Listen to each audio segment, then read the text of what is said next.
shares of Intel down by 4.7%. Nvidia is up now by 4%. Back to the equity markets with the Dow down 115 points, down 0.3%. S&P down 6, a drop of 0.2%. Nasdaq down 61, a drop of 0.4%. 10-year yield 1.67%. Gold is at $17.31 the ounce, down 0.7. West Texas Intermediate crude holding on to a gain of 0.6%, 59.65 a barrel.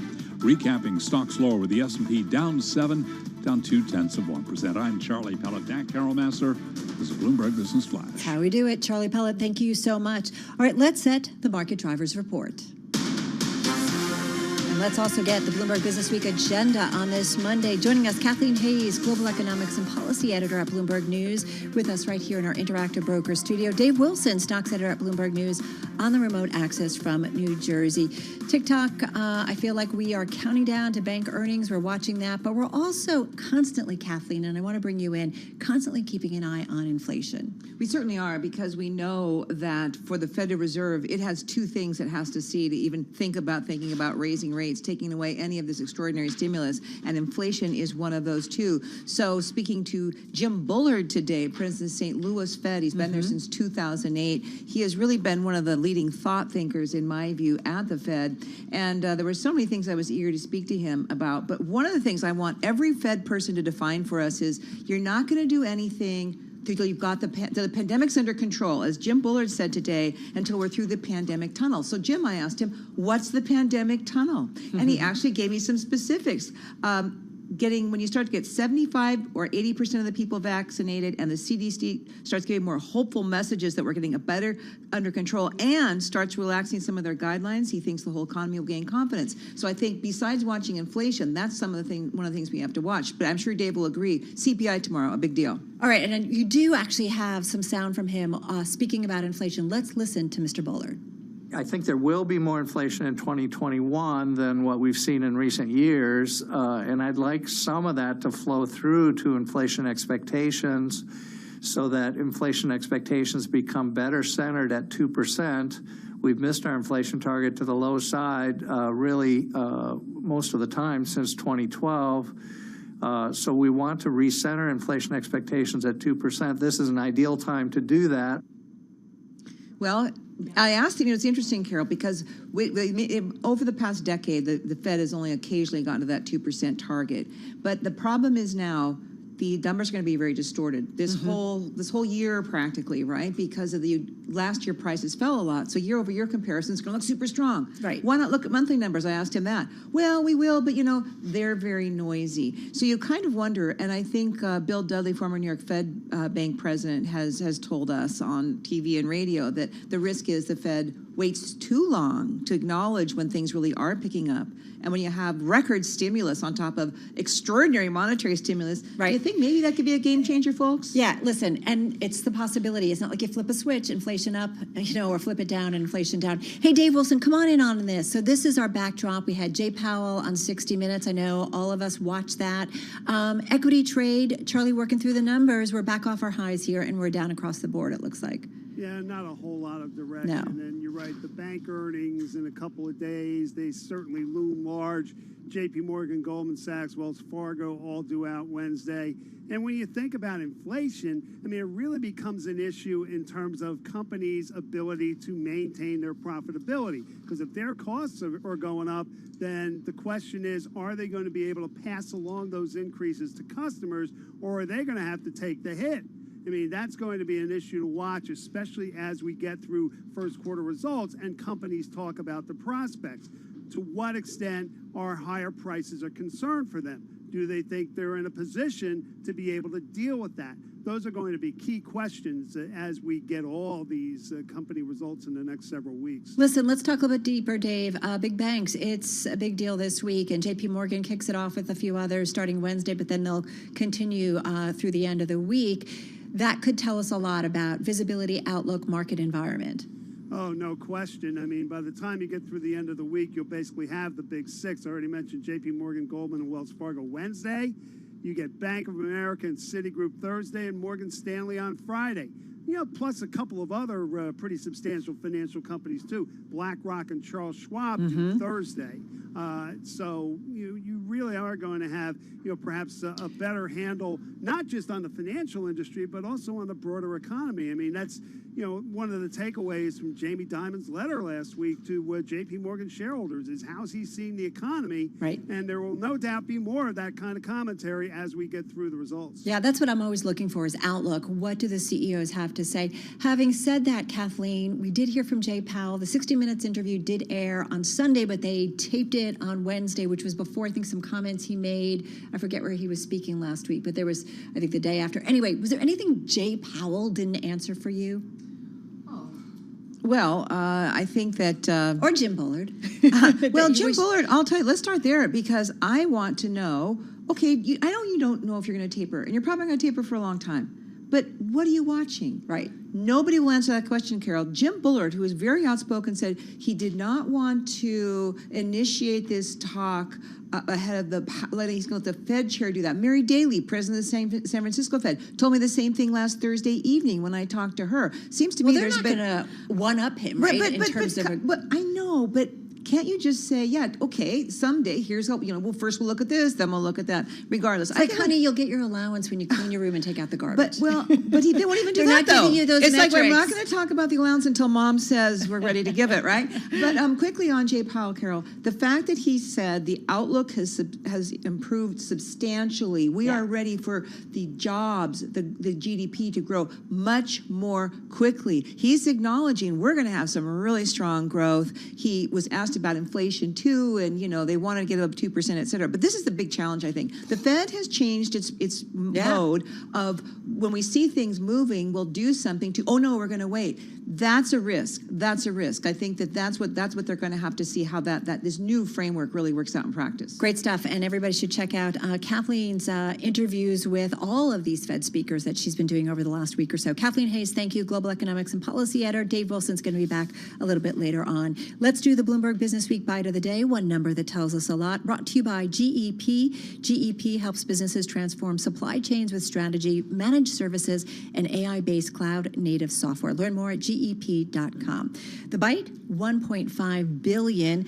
Alex Rodriguez, A-Rod, of course, and Jetcom co-founder Mark Lowry are buying the NBA's Minnesota Timberwolves in a deal that may be valued at about $1.5 billion. This is according to ESPN. Rodriguez previously said he's looking for deals after his SPAC Slam Corp started trading. Now, last year, the former Yankees All-Star lost a bid for the Mets. Of course, you know who bought it was Steve Cohen. So that is our Bloomberg Business Week Bite of the Day.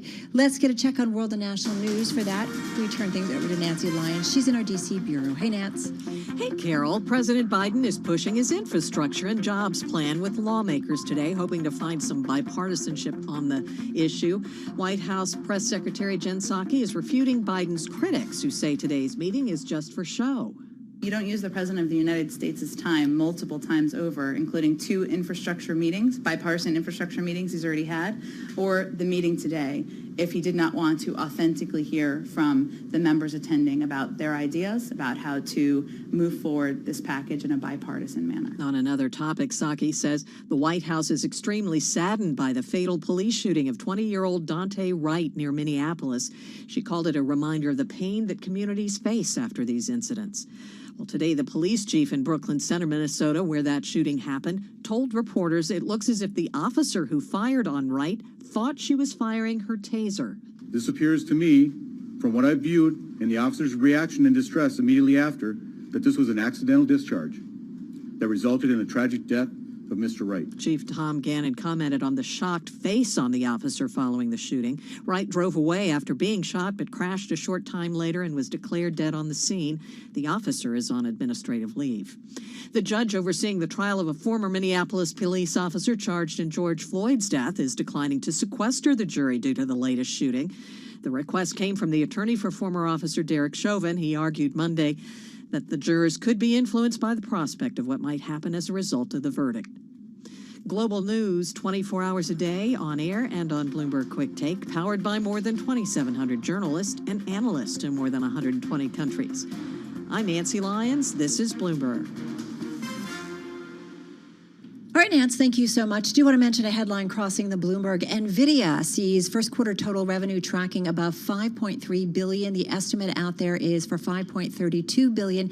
Having said that, we do see shares of NVIDIA ticking higher. They're right now up about 5.6%. We're going to talk a lot about the chip sector over the next couple of hours.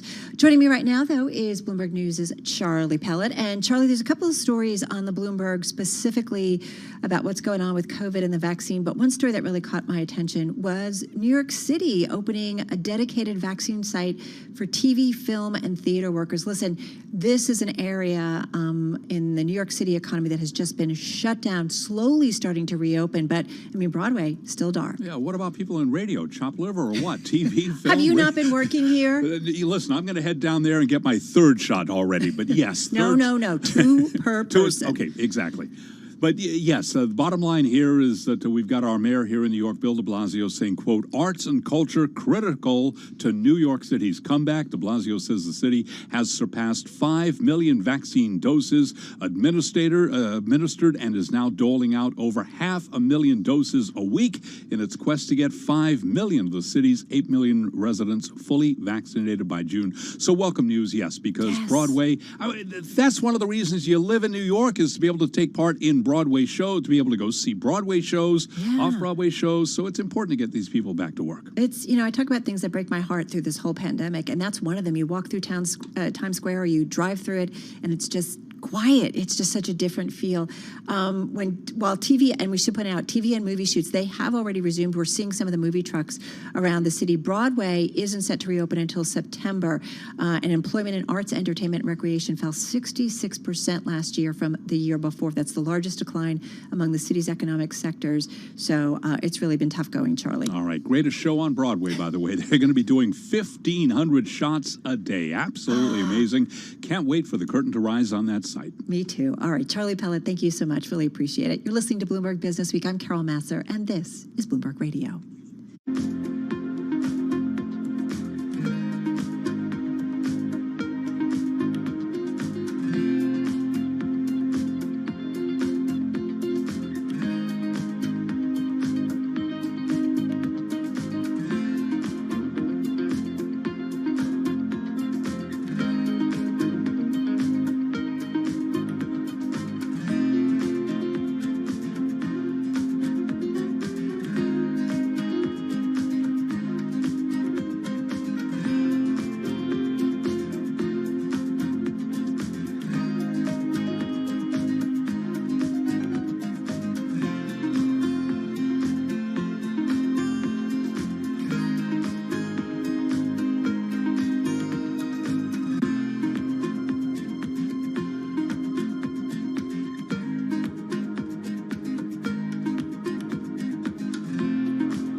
updates, headlines, and breaking news 24 hours a day at Bloomberg.com, the Bloomberg Business app, and at Bloomberg Quick Take. This is a Bloomberg Business Flash. Bloomberg World Headquarters, I'm Charlie Pellet. We begin with a developing story out of Washington. The federal budget deficit more than doubled to a record in the first half of the fiscal year amid a fresh wave of stimulus payments to cushion Americans from the persistent coronavirus pandemic. The deficit last month, $659.6 billion, the third largest on record. Stocks moving lower as investors weigh the start of corporate earnings season, along with an influx of bond supply that loom as speed bumps to a roaring rally. S&P down 5 now at 41.23, a drop of 0.1%. The Dow is down 112, lower by 0.3%. Nasdaq down 50, a drop of 0.4%. 10-year yield 1.67%. Gold is down $12 the ounce, lower by 0.7% to 17.31. And West Texas Intermediate crude up 0.8%, 59.77 a barrel. Recapping stocks lower, S&P down 5, the Dow is down 112, Nasdaq down 54, S&P down 0.2%. I'm Charlie Pellet. That is a Bloomberg Business Flash. All right, Charlie, thank you. Appreciate the update. So the weekly death toll from COVID-19 in the U.S. rose for the first time since February, and infections climbed for a fourth straight week, even as vaccinations are surging. We talked a little bit about what's going on in New York City for some of our audience. There's a lot going on here, whether you're here in the U.S. or, of course, in other parts of the world. England, by the way, reopening shops, pub gardens, gyms, and hair salons after months of a lockdown. So let's get into it with our daily check on COVID and the vaccine rollout. Welcome back, Dr. Rachel Dew. She's co-founder of Modi Health. She's with us once again on the phone in Los Angeles. Dr. Dew, nice to have you back with us on Bloomberg. How are you? I'm great. Thank you so much for having me back, Carol. So tell me about the view that you're seeing in terms of patients coming into your office, what you're seeing when it comes to COVID-19 cases, what you're seeing in terms of the vaccine rollout. Yeah, absolutely. So on the Modi Health platform, our practitioners have definitely been seeing an increase in people experiencing pandemic burnout and the need for emotional well-being and support from our integrative life coaches as well as our mental health professionals. But we're also seeing a real uptick in people becoming more comfortable with getting vaccinated and really excited to move beyond the pandemic. One thing I will say is that, that pandemic exhaustion and burnout is really causing some people to stop wearing masks, stop, focusing on social distancing. And I think it's really important that we still stay the course and continue those safety precautions. It's interesting that you say that. Last week we had a COVID scare in my family. It turned out to be a false positive. And after all this testing, and I was sequestered last week, my daughter, my family, but it reminded us, we were terrified that we'd gotten it, even though we were so careful. And it reminded us that this is real, it's still out there, and the thought of having it really put some pressure and stress on my family, and it was great to know that we don't have it, but it's just a reminder that this is kind of the world we're living in. Yes, there's progress with the vaccine rollout, but it's still out there. We're not over it. Absolutely. So tell us, in terms of, you said more pandemic burnout, uptake you said people getting more vaccines, but I'm curious about the burnout because that is a topic that we've talked about a lot over the past year. What's changed? What's different? What are the numbers like in terms of the uptick? Yeah, absolutely. I think that what we're seeing is just a large amount of people being completely exhausted, right? Everybody's ready to move forward. And people, they've undergone such stress for such a long period of time, right? They've been experiencing stress, loss, and transition, really feeling that burnout it's a normal response. It's a normal response for all of us. And getting support around emotionally processing what it has been for each person is important. And, there's also a few simple steps that everyone can be taking on their own to really reduce this burnout. And that's, things like giving yourself permission to get more rest and the space to process the transition. So treating yourself gently and increasing self-care in ways that feel helpful, practicing mindfulness, getting outdoors and moving your body. Again, continuing that safe social distancing activities with friends and loved ones so you can still feel connected. And then, of course, getting that support from a mental health practitioner or an integrative life coach.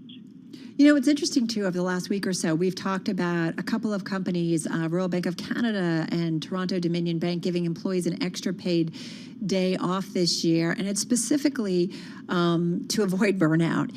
What's changed, do you think, in the corporate culture that there's a heightened sensitivity when it comes to burnout?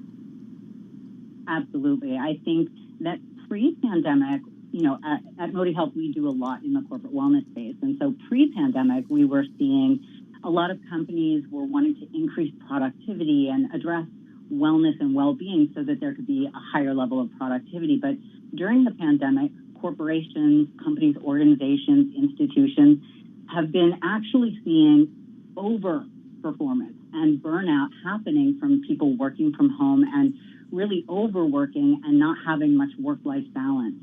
And so they're seeing a decrease. But is that new? I know that there's going to be people saying this is nothing new. We've always talked. Certainly, those of us who work in the New York Metro are always talking about our life, our work-life balance, and how bad it is.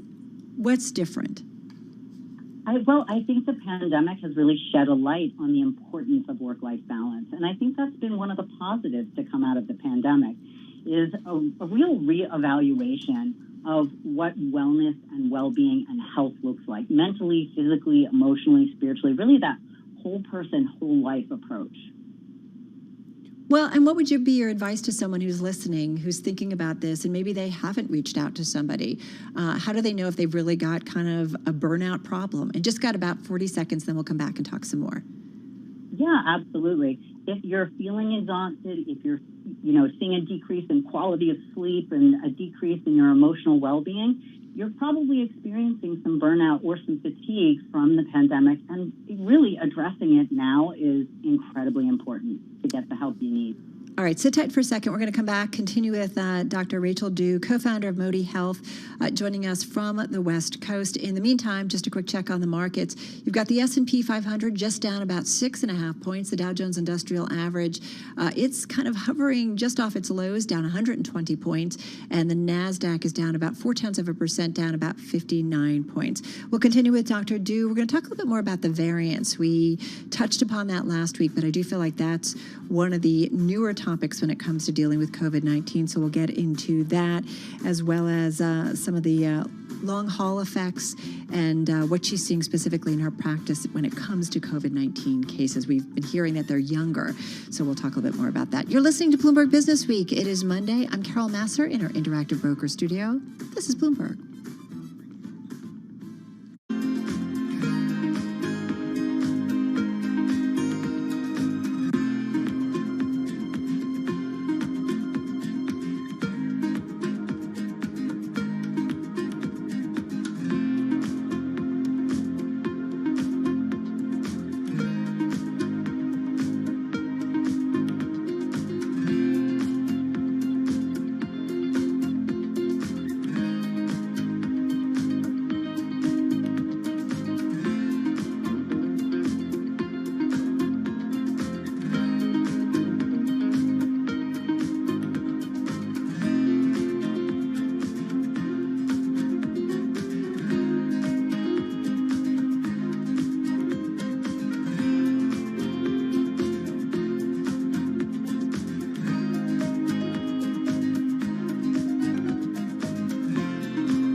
Broadcasting live from the Bloomberg Interactive Brokers Studio in New York. Bloomberg 1130 to Washington, D.C. Bloomberg 99.1 to Boston. Bloomberg 1061 to San Francisco. Bloomberg 960 to the country. Sirius XM Channel 119. And around the globe, the Bloomberg Business app and BloombergRadio.com. This is Bloomberg Business Week. You are listening to Bloomberg Business Week. It is Monday. We're going to get back to Dr. Rachel Dew over at Modi Health. She's the CEO and co-founder of that company. She's also a board-certified doctor of natural medicine. It's an area that we see kind of growing in demand. So we'll continue talking about the virus and vaccine rollout. First up, though, let's get back to your top business stories. A check on that trading day once again. Charlie Pellet. We are low across the board. Carol Masser back to work Monday. Stocks declining. Investors are weighing the start of corporate earnings season. We'll be hearing from a lot of the big banks this week. JP Morgan Chase, Citigroup, Bank of America, as well as Morgan Stanley and Goldman Sachs. Right now, though, equities lower across the board. Investors do weigh the start of corporate earnings season, along with an influx of bond supply that loom as speed bumps to a roaring rally. S&P down 6. That is a drop of 0.1%. We've got the Dow down 109, a drop of 0.3%. NASDAQ is down 58, a drop of 0.4%. 10-year yield 1.68%. Gold down $14 the ounce, down 0.9%, 17.29. And West Texas Intermediate crude up 0.6%, 59.65 right now on WTI. Salesforce.com says it will be reopening its San Francisco headquarters in May. Concern is mounting that China's COVID-19 vaccines are less effective at quelling the disease, raising questions about nations from Brazil to Hungary that are depending on the shots, as well as the country's own mammoth inoculation drive. In the U.S., concern in the medical community about reopenings and large events and what that could mean for a possible pickup in cases. Dr. Joshua Sharfstein is Vice Dean at the Johns Hopkins Bloomberg School of Public Health. I think in areas where we're seeing a big resurgence, there should be some reasonable restrictions on venues where we know there's going to be a very high risk of transmission. The thing to keep in mind is that community transmission drives infections. The more cases you have, the more cases you have. And that is true even if people are vaccinated, because the vaccines aren't perfect. The Johns Hopkins Bloomberg School of Public Health is supported by Michael R. Bloomberg, founder of Bloomberg LP and Bloomberg Philanthropies. Among some of the vaccine names that we track, Pfizer shares up 0.8%. ADRs of its German partner BioNTech down 0.5%. Moderna is down 0.7%. Johnson & Johnson up by 0.2%. Massive tech deal to kick off the new trading week. Microsoft buying speech technology company Nuance Communications in an all-cash deal valued at $19.7 billion. Microsoft up 0.2%. Nuance surging now 16.3%. I'm Charlie Pellet. That is a Bloomberg Business Flash. Up to date. Thank you so much, Charlie Pellet. Hey, let's get back to Dr. Rachel Dew, co-founder of Modi Health. She's on the phone from Los Angeles. She's also CEO of the company. And if you're not familiar, Modi Health is a platform that offers both live telemedicine and tele-wellness consultations. They also have tools and on-demand health programs on their health and wellness streaming services. Dr. Dew, one thing I did want to ask you, and when I kicked off our conversation in the previous segment, I said the weekly death toll from COVID-19 in the U.S. rose for the first time since February, and infections climbed for a fourth straight week, even as we see vaccinations surge. When you see a summary and headline like that, what do you think about where we are when it comes to COVID-19 and getting to the other side of it? I think back to that pandemic burnout and people feeling like they are done following precautions, they're done dealing with it, they're done hearing about it. But again, even as we're rolling out these vaccines, they're not 100% effective, and we're all not vaccinated to the level that we need to be. And so it's important to continue following those safety protocols, no matter how exhausted we are with it. You said the vaccine's not 100% effective, which is just a reminder that even if they're 96, 97%, there is that slim chance, right, that you can get it, or there's still some concerns. Absolutely. And so getting vaccinated, I believe, is a really important part of the recovery process and getting past the pandemic. really watching out not only for our own health, but also the health and wellness of our neighbors and coworkers and friends and family members. So what about when you hear about variants and double variants? I mean, it was very much a big part of our discussions last week, and I know there's this kind of race to get the vaccine to as many people before we start to see too many variants, and possibly one that could be a lot more contagious and a lot more serious. How do you approach that? How do you think about that? I think about that in the sense that we do need to really be steadfast. We really need to move forward, and as many people as possible getting vaccinated as soon as possible is going to be key in being able to be prepared for any additional variants. What are the kind of cases that you guys are seeing either on your platform or coming, what are you hearing in terms of the type of COVID cases that are coming out? Because we've been hearing that it's getting to a younger population, younger demographic, but I'm curious about what you're seeing. Absolutely. Definitely seeing that. And we sort of see two major categories. We see people who are experiencing what we call mild cases, and then we're seeing much more extreme cases. Obviously, we refer those out. Some people need to be hospitalized or have specialists who are treating them. But, really on the Modi Health platform, what we are really trying to do is a combined traditional medical and natural approach to treat and also optimize health and well-being post-COVID as well. What might be kind of the protocols then, that combination, that if someone comes to your platform and whether it's stress and they're dealing with things, how do you combine kind of the traditional with kind of a more innovative form of healthcare? Absolutely. Such a great question. On our platform, people are able to build their entire care team. So it's really a whole person care team approach. So they're able to see both a naturopathic doctor or functional medicine doctor, as well as a traditional medicine. And then also different types of health coaches or wellness coaches, nutrition, mental health, because it's so important to take a look at that whole picture and support the whole person. Just got about 40, 50 seconds left here. I have conversations with friends, family, and we say some who are able to spend more time on their wellness side, whether it's exercising at home or what have you, but they're concerned about when everything gets up and running again. How do you continue to do that? What's one quick piece of advice? And forgive me, just got about 30 seconds left here. Yeah, absolutely. I think that balance is something that's unique to each and every individual. So figuring out ways that work in your life to address mental health, emotional well-being, physical health, and, really taking care of the whole person. And that, again, is going to look very different for different people, different budgets, different time availability. And that's what we really aim to address on the Modi Health platform. No matter where you are in your journey, what your needs are, we can help. All right. Well, good to check in with you again. Stay safe and be well. Dr. Rachel Dew, co-founder, CEO of Modi Health, with us on the phone from Los Angeles. Coming up, one of the big topics, themes, industries on our radar today is the semiconductor industry. We're going to dig into that in just a moment. Right now, though, let's get back to world and national news. Back to Nancy Lyons in D.C. Hey, Nance. Hey, Carol. President Biden is hoping to convince lawmakers on the other side of the aisle to back his infrastructure plan. He's been meeting with a bipartisan group of lawmakers today, looking for their input on his plan. Also, an aide says the president has made a choice to lead the agency at the front lines of the migrant surge. A White House official says President Biden has selected Tucson, Arizona Police Chief Chris Magnus to lead U.S. Customs and Border Protection. Magnus had been a critic of the Trump administration's anti-immigration policy. The president also intends to nominate immigrant rights advocate Jadoo as head of U.S. Citizenship and Immigration Services. If confirmed, both officials will help lead the response to a migrant influx that saw border apprehensions hit a near 2-decade high just last month. In Washington, I'm Nathan Hager, Bloomberg Radio. The judge in the George Floyd murder case has refused a defense request to immediately sequester the jury.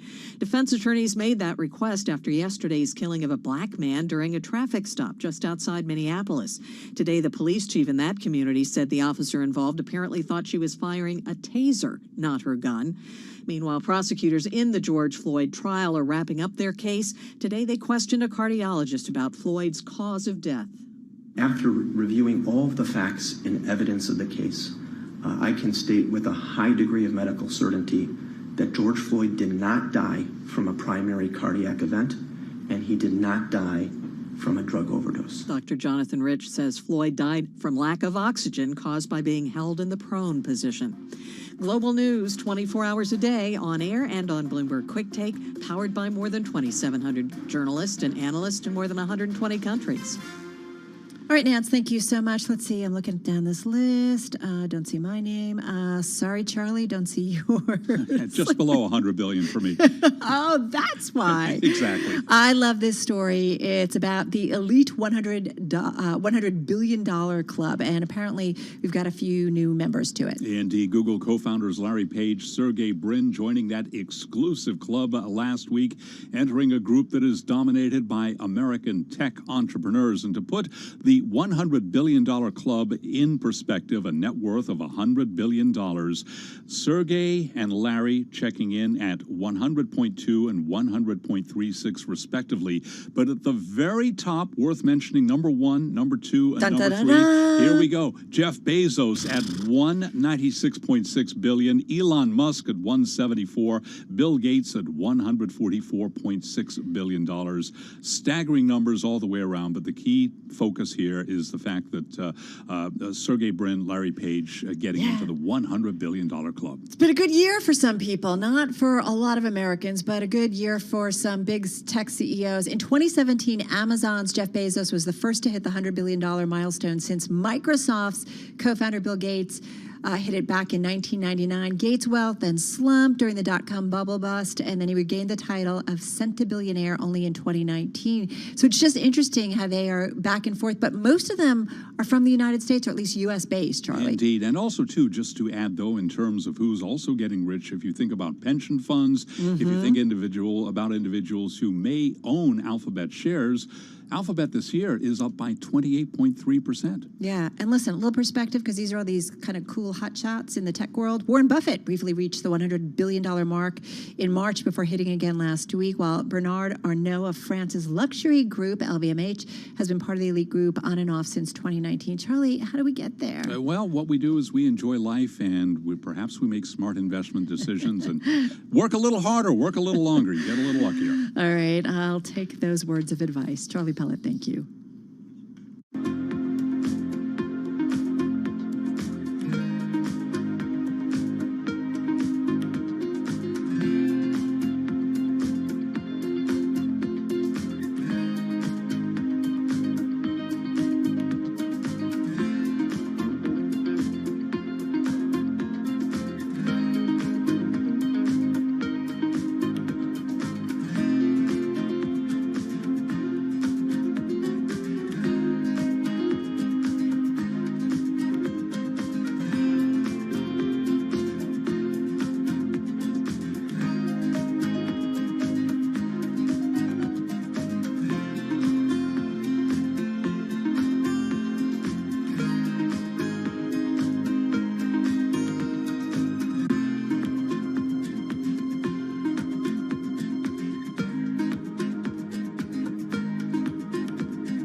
updates, headlines, and breaking news 24 hours a day at Bloomberg.com, the Bloomberg Business app, and at Bloomberg Quick Take. This is a Bloomberg Business Flash.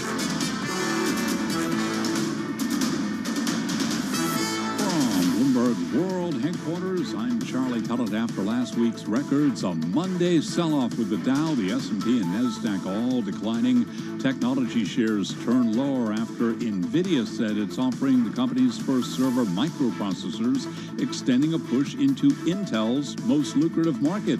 Intel shares slumping 4.5%. NVIDIA, though, up by 5.9%. Stocks are declining with the S&P down 7, a drop of 0.2%. NASDAQ is down 67 now, a drop of 0.5%. Dow Industrials down 109, a drop of 0.3%.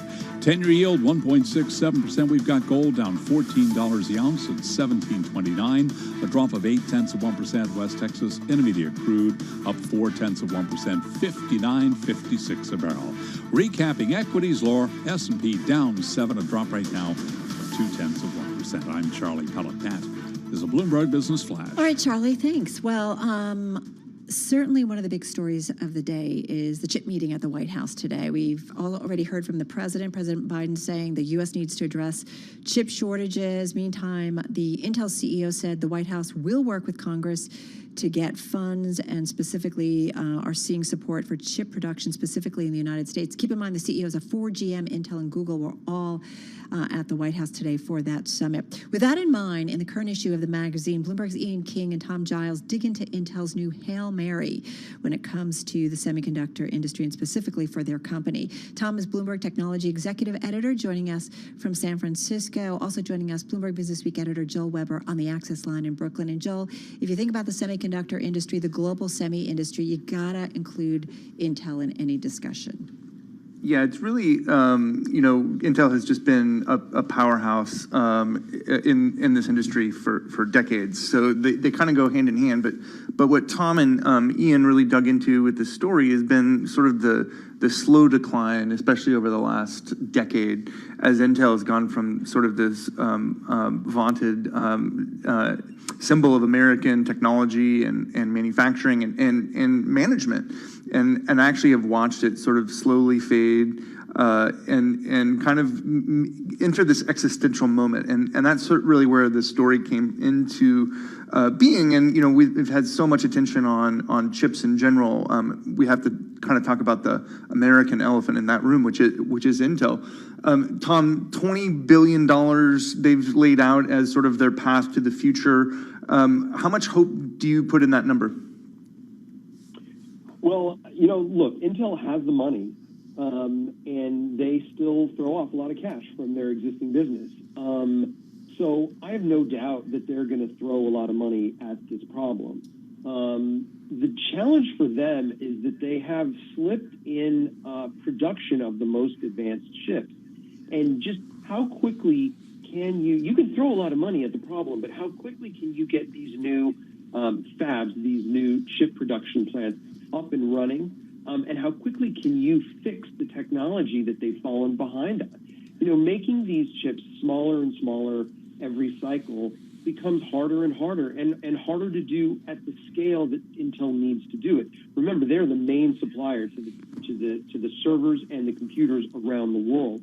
And the fact of the matter is, other companies have just gotten faster and better than they are at cranking these things out at scale. And that's the real challenge that they have right now. What's great about this story, there's so much, and I can only imagine the individuals you talk to it, because there's so much insight into the different CEOs and the different stumbles that Intel did after just kind of owning, I feel like, the semiconductor industry. You talk specifically, I feel like, about a major blunder, Tom, and that was Apple's the misstep it did with Apple by not linking up with them. How big of how much did that set them back?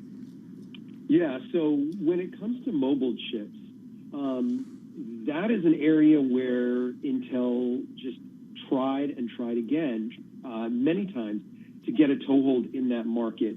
One of the early instances that we talk about in the story is when the former CEO, a guy by the name of Paul Otellini, was, this is before the smartphone introduction, right, in the mid-2000s. This is when Steve Jobs, the founder of Apple, came to Intel and said, okay, we want to cut a deal with you to make chips for our phones.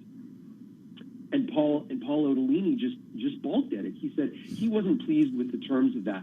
That ended up being a really, really landmark decision and one that has worked against them, mainly because what it did is as this business went to other companies, first Samsung, and then later this company in Taiwan called Taiwan Semiconductor Manufacturing Company, when you win the contract to supply Apple, a lot comes with that. You get into this ecosystem, and you gain the ability to really be the point supplier for this incredibly, fast-moving market, which was smartphones. I mean, remember what it was like when 15 years ago when this was taking off. Everybody was just rushing to get these, and that created a lot of business for the semiconductor industry. So Tom, they missed that moment, which became sort of the beginning of the mobile revolution. And as you both write in the story, Intel's predicament didn't come about overnight. It's been a consequence of a decade's worth of missteps. One of my most favorite elements of this story, and what I think we do especially well at the magazine, are these sort of like case studies, and this one really feels like a management case study. So when you step back and having covered this company for years now, if you approach it through that case study lens, what are some of the big management takeaways that you think readers will find most interesting here? And please talk about Brian Kay.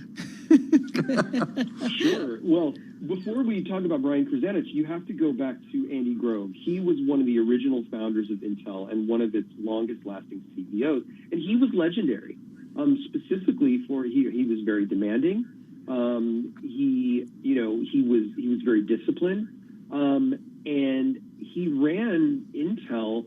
He was seen as one of the early management gurus, after whom many of the biggest tech executives out there right now pattern their management style.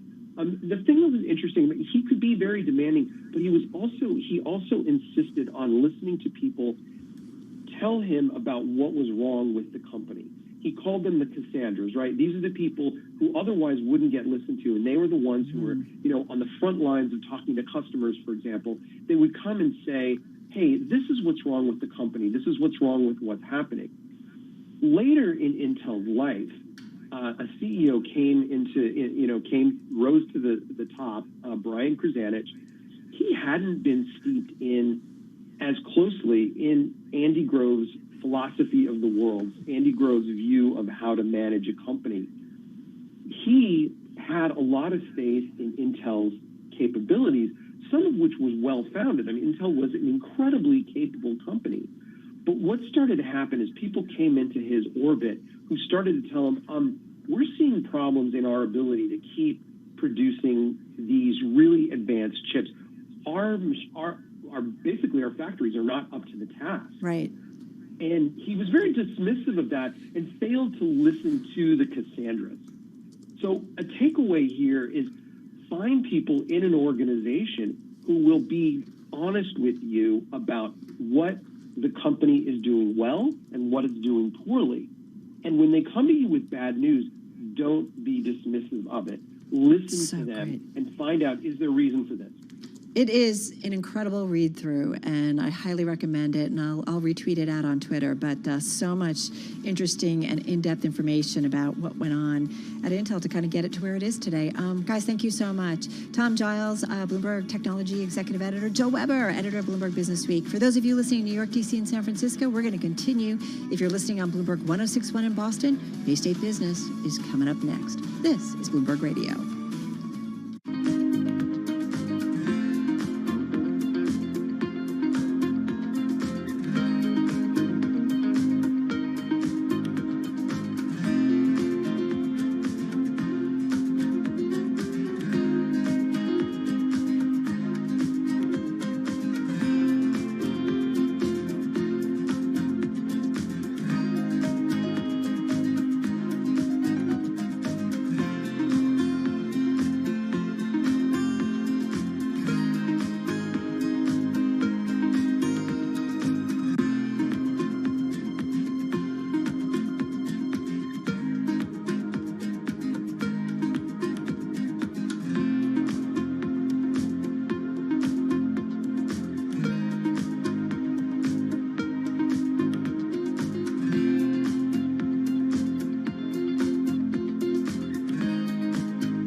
updates, headlines, and breaking news 24 hours a day at Bloomberg.com, the Bloomberg Business app, and at Bloomberg Quick Take. This is a Bloomberg Business Flash.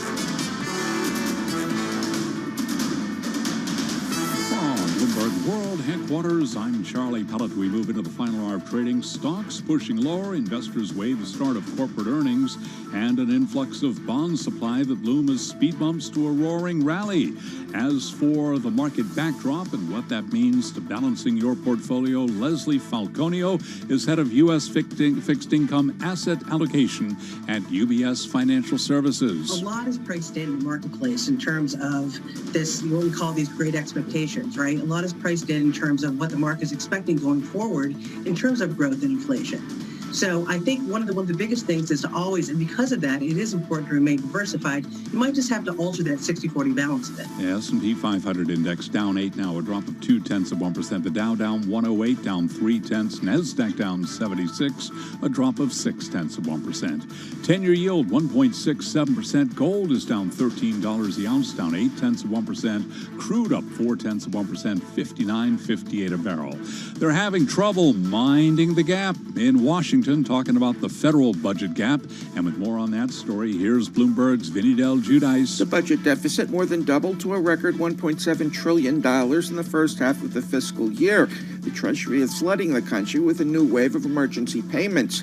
Federal spending last month included more than $300 billion in household payments under American Rescue Plan legislation. Vinny Del Giudice, Bloomberg Radio. A massive tech deal to kick off the new trading week. Microsoft buying speech technology company Nuance Communications in an all-cash deal valued at $19.7 billion. Microsoft shares virtually flat on the day, up 8 cents. Shares of Nuance, they are surging now by 16.1%. Again, recapping, we've got stocks trading lower with the S&P down 8 after last week's record, lower today by 0.2%. The Dow down 0.3, NASDAQ down 0.5. I'm Charlie Pellet. That is a Bloomberg Business Flash.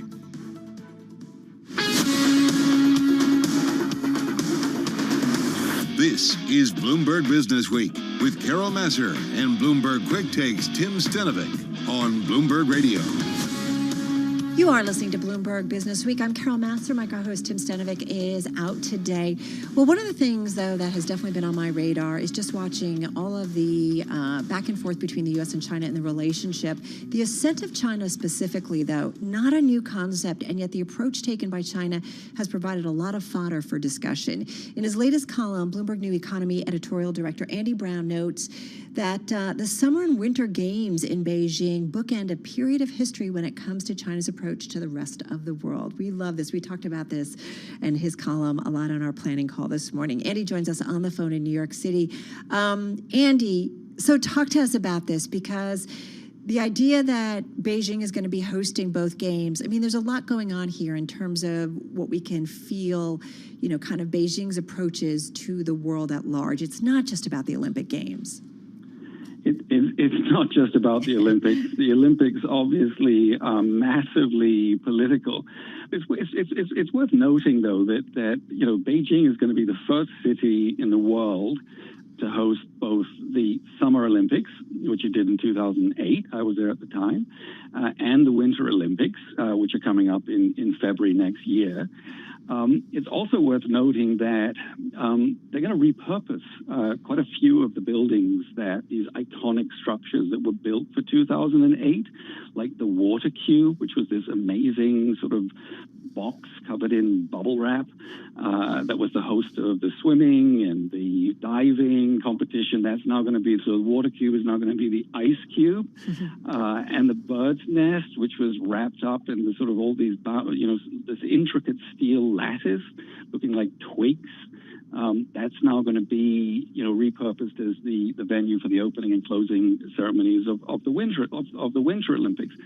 That's what's going to be the same. The politics and the context between these two events could not be more different. As I said in the column, they bookend this period of history where China goes from being quite deferential to the rest of the world, particularly to the West and the United States, to being very much defiant and taking this. We are not going to tolerate a boycott. Well, what's really wild is, just going back to the earlier games, you talk about how they really embraced Western architects. I mean, they really were kind of, a big hug to the world to say, yep, we're doing this, but we love you, the world, at the same time. But this time around, it's got a different feel. It was amazing watching Beijing being reinvented for the 2008 Olympics. They took the axis of the city, which under Mao and subsequent leaders had gone east-west. They built sort of along the Avenue of Eternal Peace. They built a lot of the old ministries, Ministry of Telecommunications, museums, hotels, and so on. And they literally spun Beijing around so that it sits now on a north-south axis, which accentuates all of these historical venues in Beijing, the Forbidden City, the ancient gateways, some of the palaces. But the guy who did that, the architect who did that, was a German, right? It's actually, I believe it or not, it was Albert Speer, who was the son of Hitler's favorite architect. He designed this massive north-south axis. And this was all intended to sort of divert the world's attention from the sort of China's revolutionary, blood-soaked turmoil, turbulent recent history. It skips over all that and focuses the world's attention on China's sort of glorious ancient civilizations and its culture and Buddhism and Confucianism and so on. And the message very much was, we are not a threat. Don't forget, this was a coming out party, right? This is where China announces itself the world's next great economic superpower. You don't have anything to worry about, right? We're old ancient civilization. So that was really a big part of the message. And the slogan was one world, one dream. Right. But it's interesting, as you kind of wrap up your column, you finish off saying that, President Xi has let it be known that he doesn't really like these Western-inspired buildings anymore, or maybe didn't to begin with. Right. Well, this was the way back in 2008. This was the way they sort of defined modernity. It was very much in Western terms, right? Sort of Western architectural idioms. They got Rem Koolhaas and Zaha Hadid, and you saw all of these amazing futuristic buildings going up in Beijing. He hates that. I mean, he said some years ago he thought it was all chi chi guai guai, which is Mandarin means kind of weird, odd, right? He doesn't like this at all. They don't want the message back then is we're going to join the world as it is, the Western-dominated, U.S.-led global order, and that was very much the message. We're going to sort of fit right on in. Forget it. The message now is, it's the world on China's terms, right? And that's how you're going to come to Beijing this time. Forget the deference. Right. Well, what's interesting too, as you know, and you and I have talked about it a lot, concerns about human rights violations, concerns about how the Uyghur Muslims have been treated. A lot of companies, everybody's playing it very delicately in terms of companies or sponsors pulling out, in terms of the U.S. saying we're not going to send our team. Is that unlikely? We've had a history of this, right? So in 1980, the U.S. boycotted the Moscow Olympics in protest at the Soviet invasion of Afghanistan in '79. And then 4 years later, the Soviet Union boycotts the LA Games, right? This is really a dismal history. It doesn't do much. It doesn't change much, except to sort of basically shatter the dreams and ambitions of athletes who've trained their whole lives for these events and to peak at exactly the right time. So I don't think, of course, there are a lot of human rights groups that say we should they're talking about the genocide Olympics and protest, boycott it over that. There are sort of some more sensible ideas around there. Right. For instance, Mitt Romney is saying, let's boycott it diplomatically, let's boycott it commercially, right. But let's not penalize the athletes. Well, it's a great read, and what a turn from 2008 until today. Andy, thank you. Really appreciate it. Bloomberg New Economy Editorial Director Andy Brown. Check out his latest column. You can find it on the Bloomberg Terminal and at Bloomberg.com.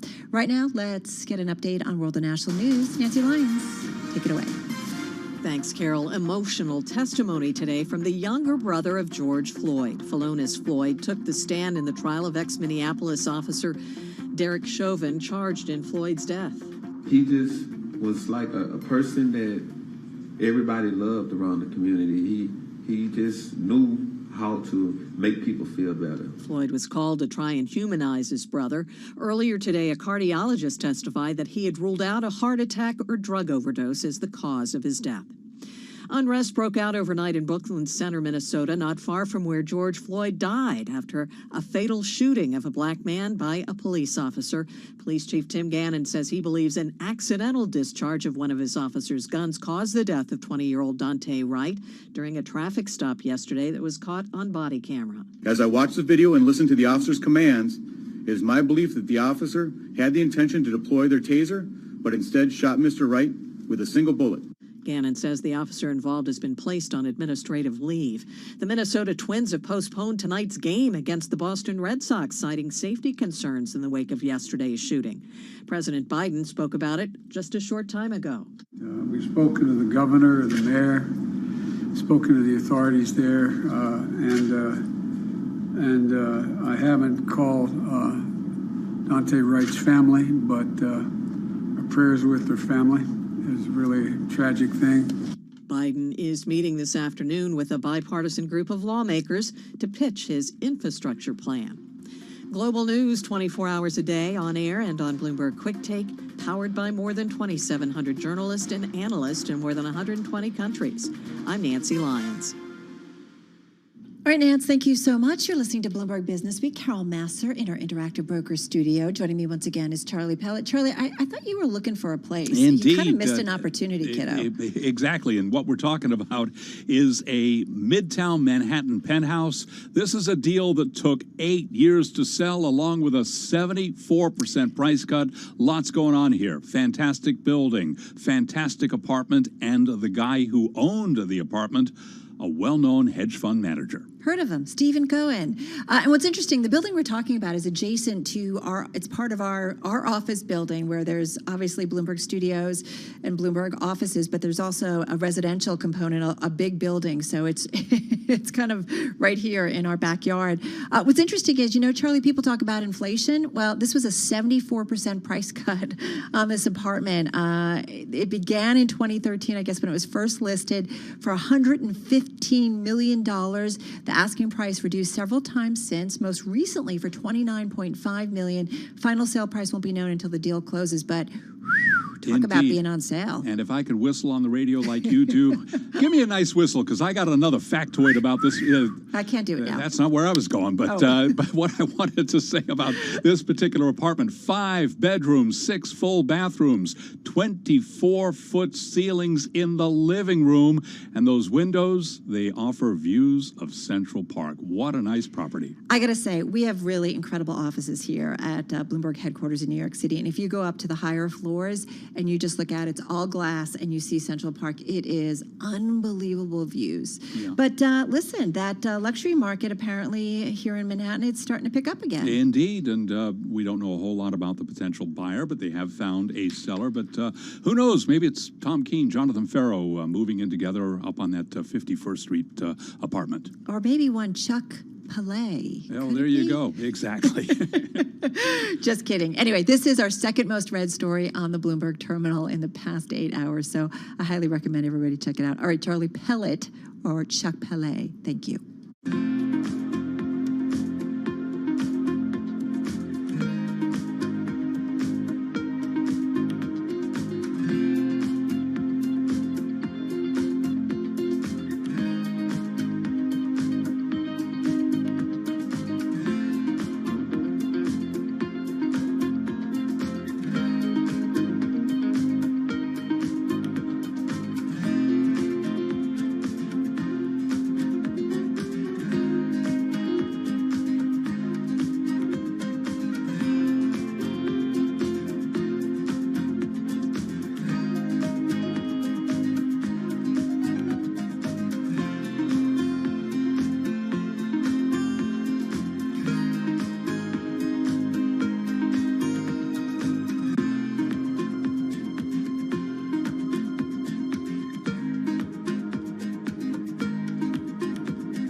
markets, headlines, and breaking news 24 hours a day at Bloomberg.com, the Bloomberg Business app, and at Bloomberg Quick Take. This is a Bloomberg Business Flash.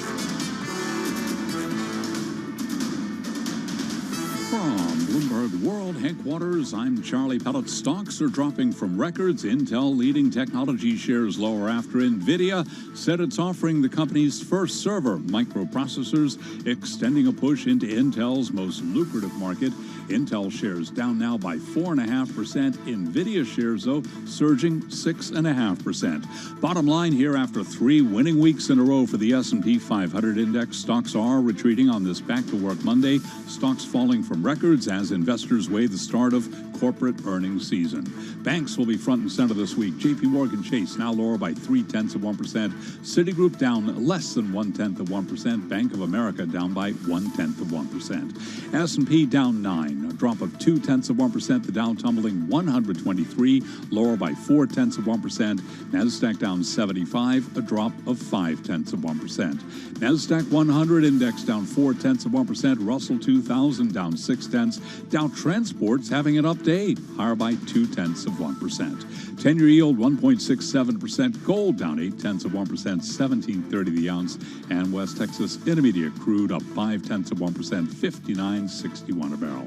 Again, recapping equities lower. S&P slumping 8, down 0.2%. I'm Charlie Pellet. That is a Bloomberg Business Flash. All right, Charlie, thank you so much. Well, big deal today. And this is among our most read stories on the Bloomberg as well. It's about Microsoft buying speech technology company Nuance Communications. You've heard Charlie and others talk about it on Bloomberg Radio. It's an all-cash deal valued at $19.6 billion. It's a big bet, massive bet, in fact, according to our Dina Bass on healthcare artificial intelligence. So here with what you need to know is Dina Bass. She's Seattle Bureau Chief, and she joins us on the phone in Seattle. Dina, good to have you here with us. So tell us about this deal. Makes sense for Microsoft to do this? Because they've been working with this company for a few years now. Yeah, absolutely. I think, over the course of this year, we've had some Microsoft getting involved in some possible deals like TikTok, where people were a little bit scratching their heads as to how it fits. Nuance is sort of the opposite of that. I think, most analysts and investors looked at that, when we broke the news yesterday here at Bloomberg that this deal was going to happen and said, that makes sense. And Microsoft has been working with Nuance for 2 years. Microsoft is very focused in the speech AI sector, and Microsoft has also been increasingly over the last few years focused on healthcare and what they can do to make healthcare easier with technology, cloud software, and artificial intelligence. And they could say, take that, Amazon, right? Because is this kind of a shot at Amazon as well? A little bit, because Amazon does have an Alexa, some Alexa deployments in healthcare as well. But Alexa is still, for the way most people use it, is still really a consumer play. It's in your kitchen. You ask it to play music while you make dinner. This is much more focused in industry, and very specifically in the healthcare industry. Nuance is looking at some other industries for its software, but it really is very focused on healthcare and how to make sort of patient appointments and easier for clinicians. Usually when you see your doctor now, they spend half of the appointment typing away on a computer trying to get all of your information into your medical record. This is an attempt to get rid of that need. Makes me crazy. So talk to us about where Microsoft is going with healthcare, because I do feel like, we had the partnership and then came a part of Amazon and Buffett and J.P. Morgan, right? And that kind of came undone. But I do increasingly see high-tech companies, aggressively looking at that healthcare space. It's one of those areas that hasn't quite been disrupted yet. That's right. And people have been trying for a long time. And I asked Satya Nadella that question this morning. A lot of tech companies have come in and said, we can fix healthcare. And there's kind of this trail of people who failed. It is a challenging space. It took a long time even to get the electronic medical records going. Microsoft is very focused on providing cloud tools. They don't want to replace what's already there. They want to partner. And, they've been trying to get these tools into the hands of doctors, into the hands of hospitals. They've been working for several years on AI tools for things like triage chatbots, the things that ask you your symptoms and try to funnel you in the right direction. or things for software to help with clinical trials, things like that.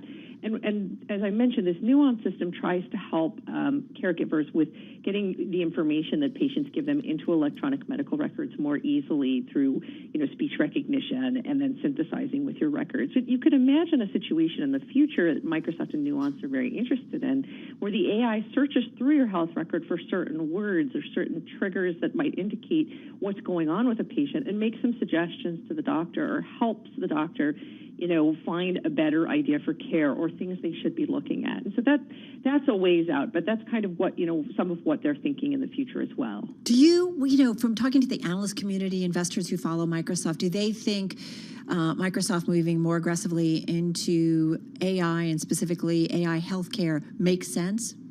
Yes, they do. And again, it's partially because Microsoft has been moving in that direction on its own for the last several years and messaging that it's a really lucrative space. And I think the pandemic and everything that's gone on in the last year has only reinforced the idea that this needs to happen more aggressively and more efficiently. I want to go back to, because I'm thinking about our audience who are listening, and they think of Microsoft and they get about, Microsoft Teams and all of their, the things that we know Microsoft for so much. But you were talking about already what Microsoft's been doing in the medical space. Talk to me a little bit more about it. You talked about triage software and you talked about other things. What have they been doing when it comes to healthcare?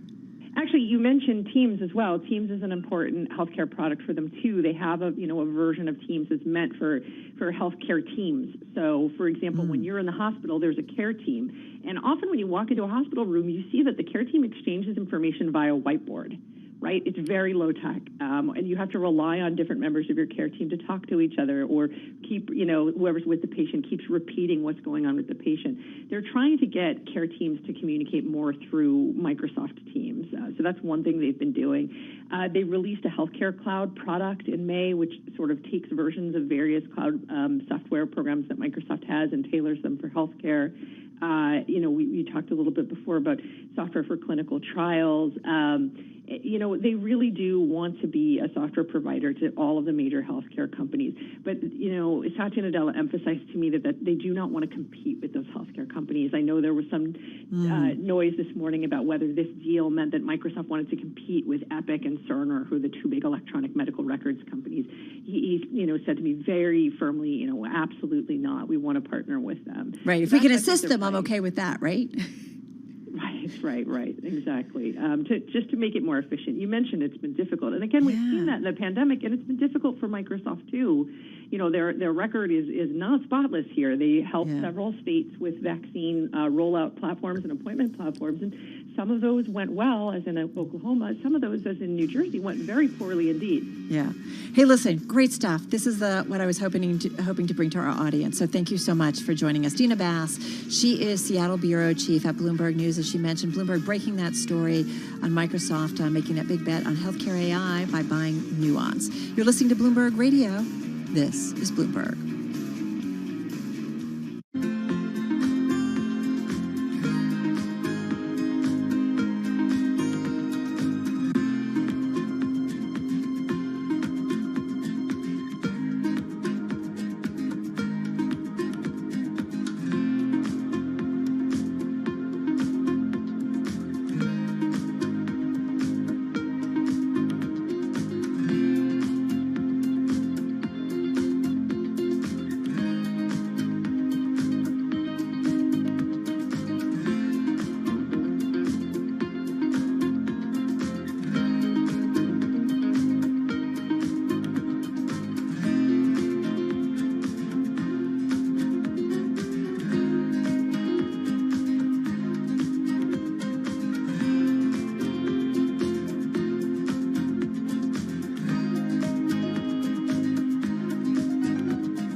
Broadcasting live from the Bloomberg Interactive Brokers Studio in New York. Bloomberg 1130 to Washington, D.C. Bloomberg 99.1 to Boston. Bloomberg 106.1 to San Francisco. Bloomberg 960 to the country. Sirius XM Channel 119.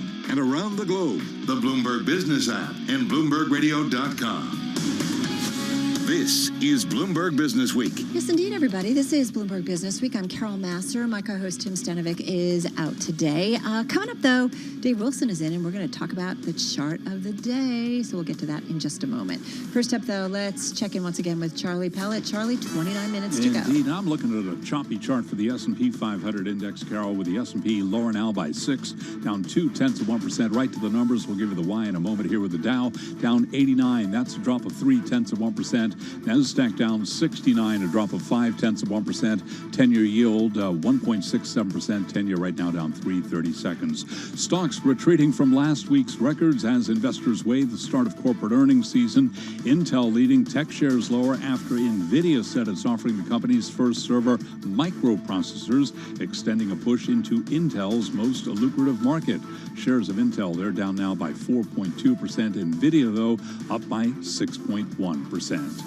Gold is lower by $12 the ounce, down 0.7%, $17.31 the ounce. And West Texas Intermediate crude up 0.6%, $59.70 a barrel on WTI. So again, recapping, equities lower with the S&P down 6, down 0.2%. Federal Reserve Bank of St. Louis President Jim Bullard says getting 3/4 of Americans vaccinated would be a signal that the COVID-19 crisis was ending, a necessary condition for the central bank to consider tapering its bond buying program. His remarks came in an interview with Bloomberg Television and Radio. Hong Kong, meanwhile, plans to ease social distancing rules for those vaccinated against the coronavirus to incentivize more people to get inoculated, so the city can further reopen for business. Well, a big question surrounding COVID has been the process for getting children back in schools. Dr. Joshua Sharfstein is Vice Dean of the Johns Hopkins Bloomberg School of Public Health. I think if kids take precautions, wearing masks in class, then the risk is generally pretty low. So I'm less worried about the kids being, a source of a huge outbreak, although certainly we know that the infection won't go away because kids will still be able to have it, and it will take really an entire society vaccination if we get to that point to really drive the cases low. The Johns Hopkins Bloomberg School of Public Health is supported by Michael R. Bloomberg, founder of Bloomberg LP and Bloomberg Philanthropies. Checking some of the vaccine stocks that we follow for you, Pfizer shares, they are up by 0.9%. ADRs of Germany's BioNTech lower by 0.4%. AstraZeneca down 1.1%. Moderna's down 1%. Johnson & Johnson up by 0.1%. Recapping equities, lower S&P down 7, a drop of 0.2%. I'm Charlie Pellet. That is a Bloomberg Business Flash. All right, Charlie, appreciate the update. You're listening to Bloomberg Business Week, and this is Bloomberg.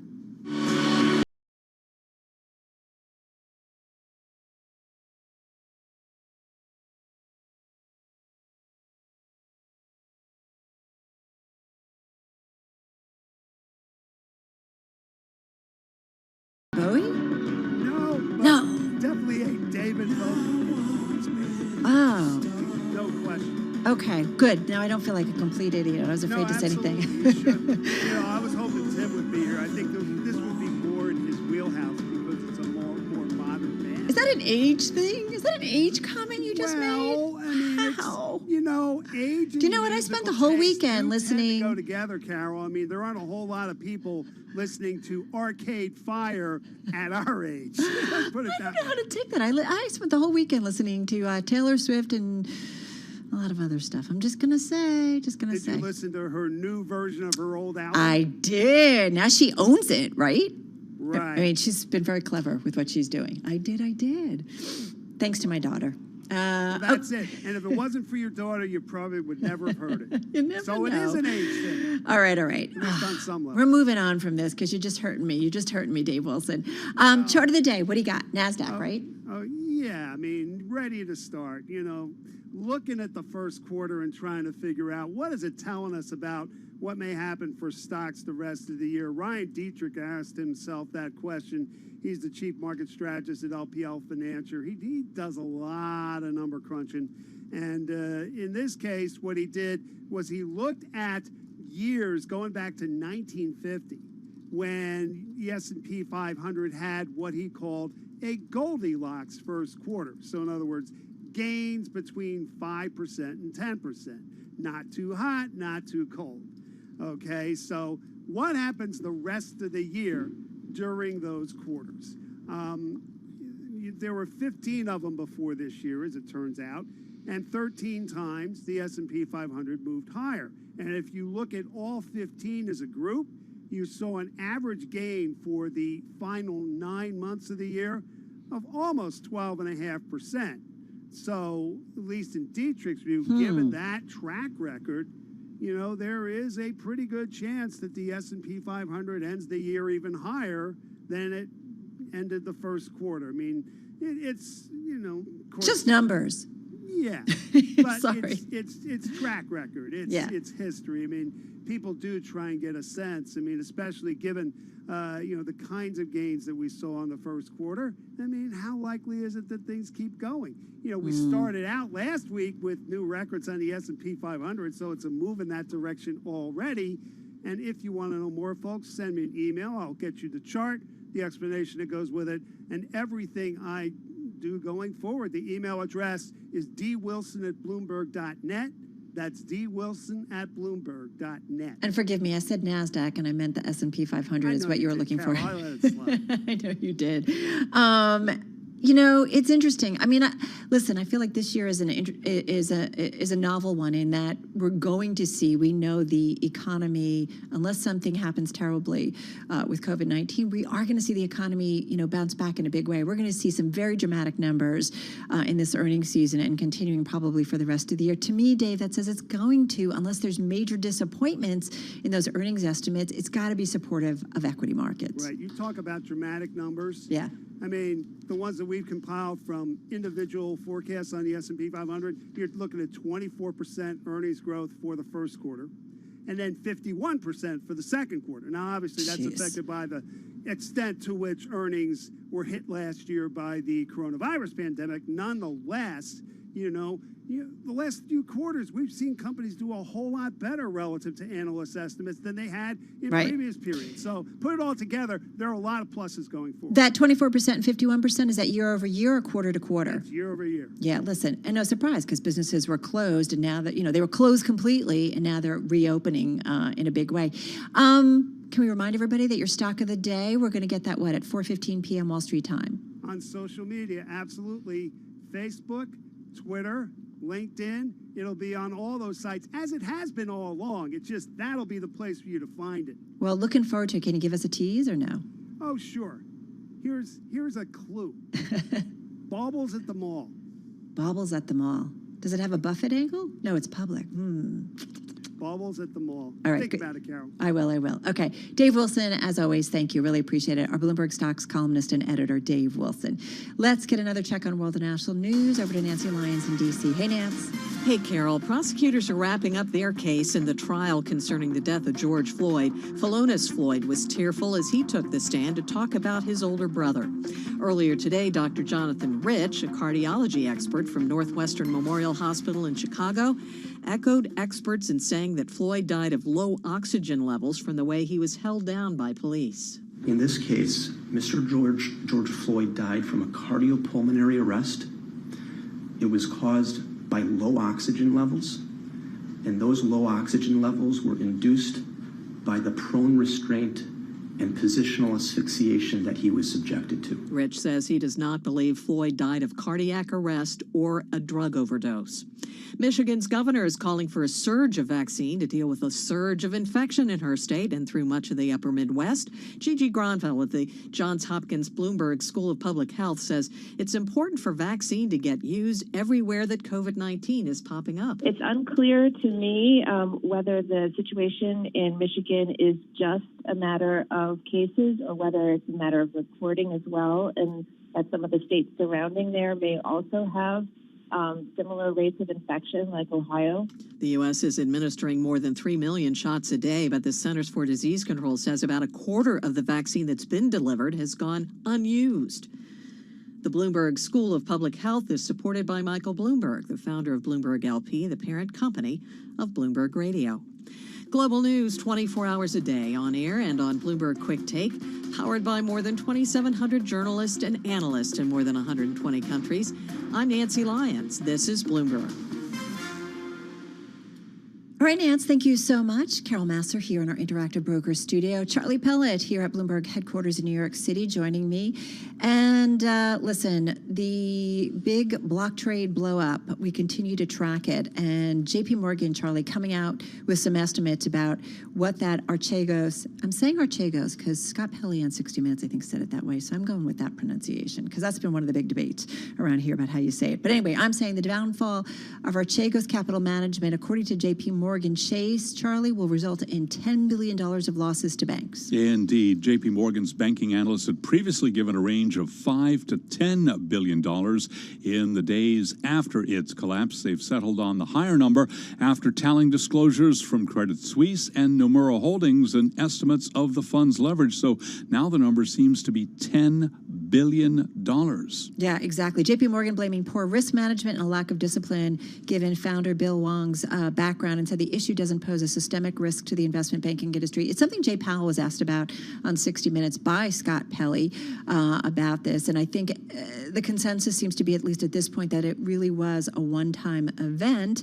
But I'm sure that a lot of the big banks, and I bet it'll come up on those earnings calls later this week, about risk management exposure, because I'm guessing a lot of them went back and checked, with some of, the trades that they do, maybe with some of their institutional partners, to see if that there was any other, Archegoses or Bill Wangs out there. Indeed. I think the question, too, people want to know is that it? Are we done? But no matter how this all shakes out, whether that number goes higher or whether it moves a little bit lower, depending on where the final numbers are, 5 to 10 billion, the debacle could attract regulatory scrutiny, potential fines for the banks involved. That, according to those JP Morgan analysts, adding that leverage is not excessive within the industry. And we know from Jay Powell that they are definitely looking into it specifically in terms of what happened. Credit Suisse, though, it seems to be taking the biggest hit because of this crisis, with an estimated $4.7 billion. Nomura, we're talking about a $2 billion loss. All right, Charlie Pellet, thank you so much.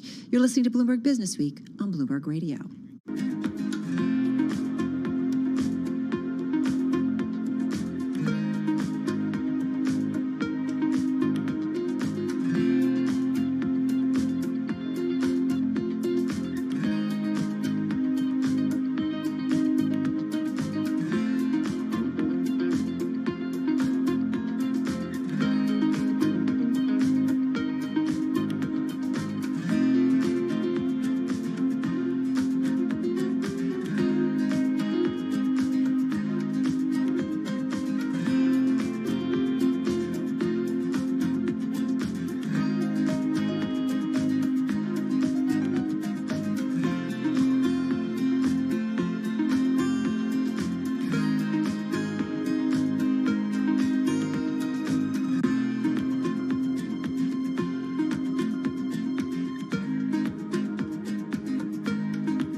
markets, headlines, and breaking news 24 hours a day at Bloomberg.com, the Bloomberg Business app, and at Bloomberg Quick Take. This is a Bloomberg Business Flash.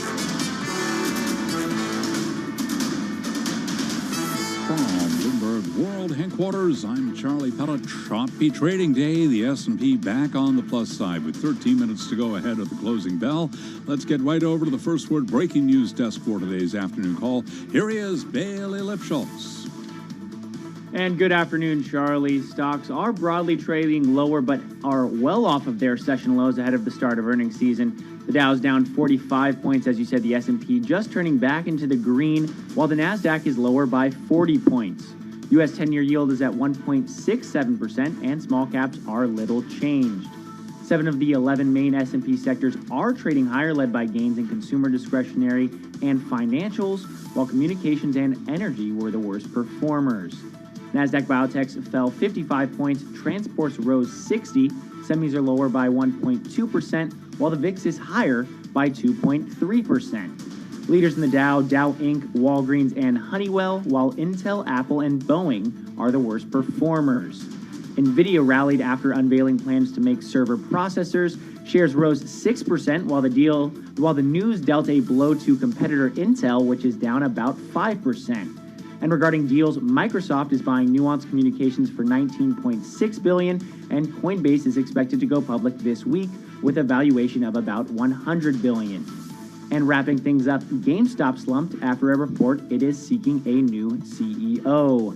Live from the First Word breaking news desk, I'm Bailey Lipschultz. Charlie? Okay, we thank you very much, Bailey. And to hear live breaking news over at your Bloomberg Type Squawk, SQUAWK on your terminal. I'm Charlie Pellet. That is a Bloomberg Business Flash. All right, Charlie Pellet, thank you so much. Well, it's been a little over a year since the COVID-19 pandemic disrupted our lives. Every day at this time, we're taking a look at different industries or ways of life that underwent monumental change in the past 12 months. Here with today's installment of A Year Like No Other, Bloomberg's Renita Young.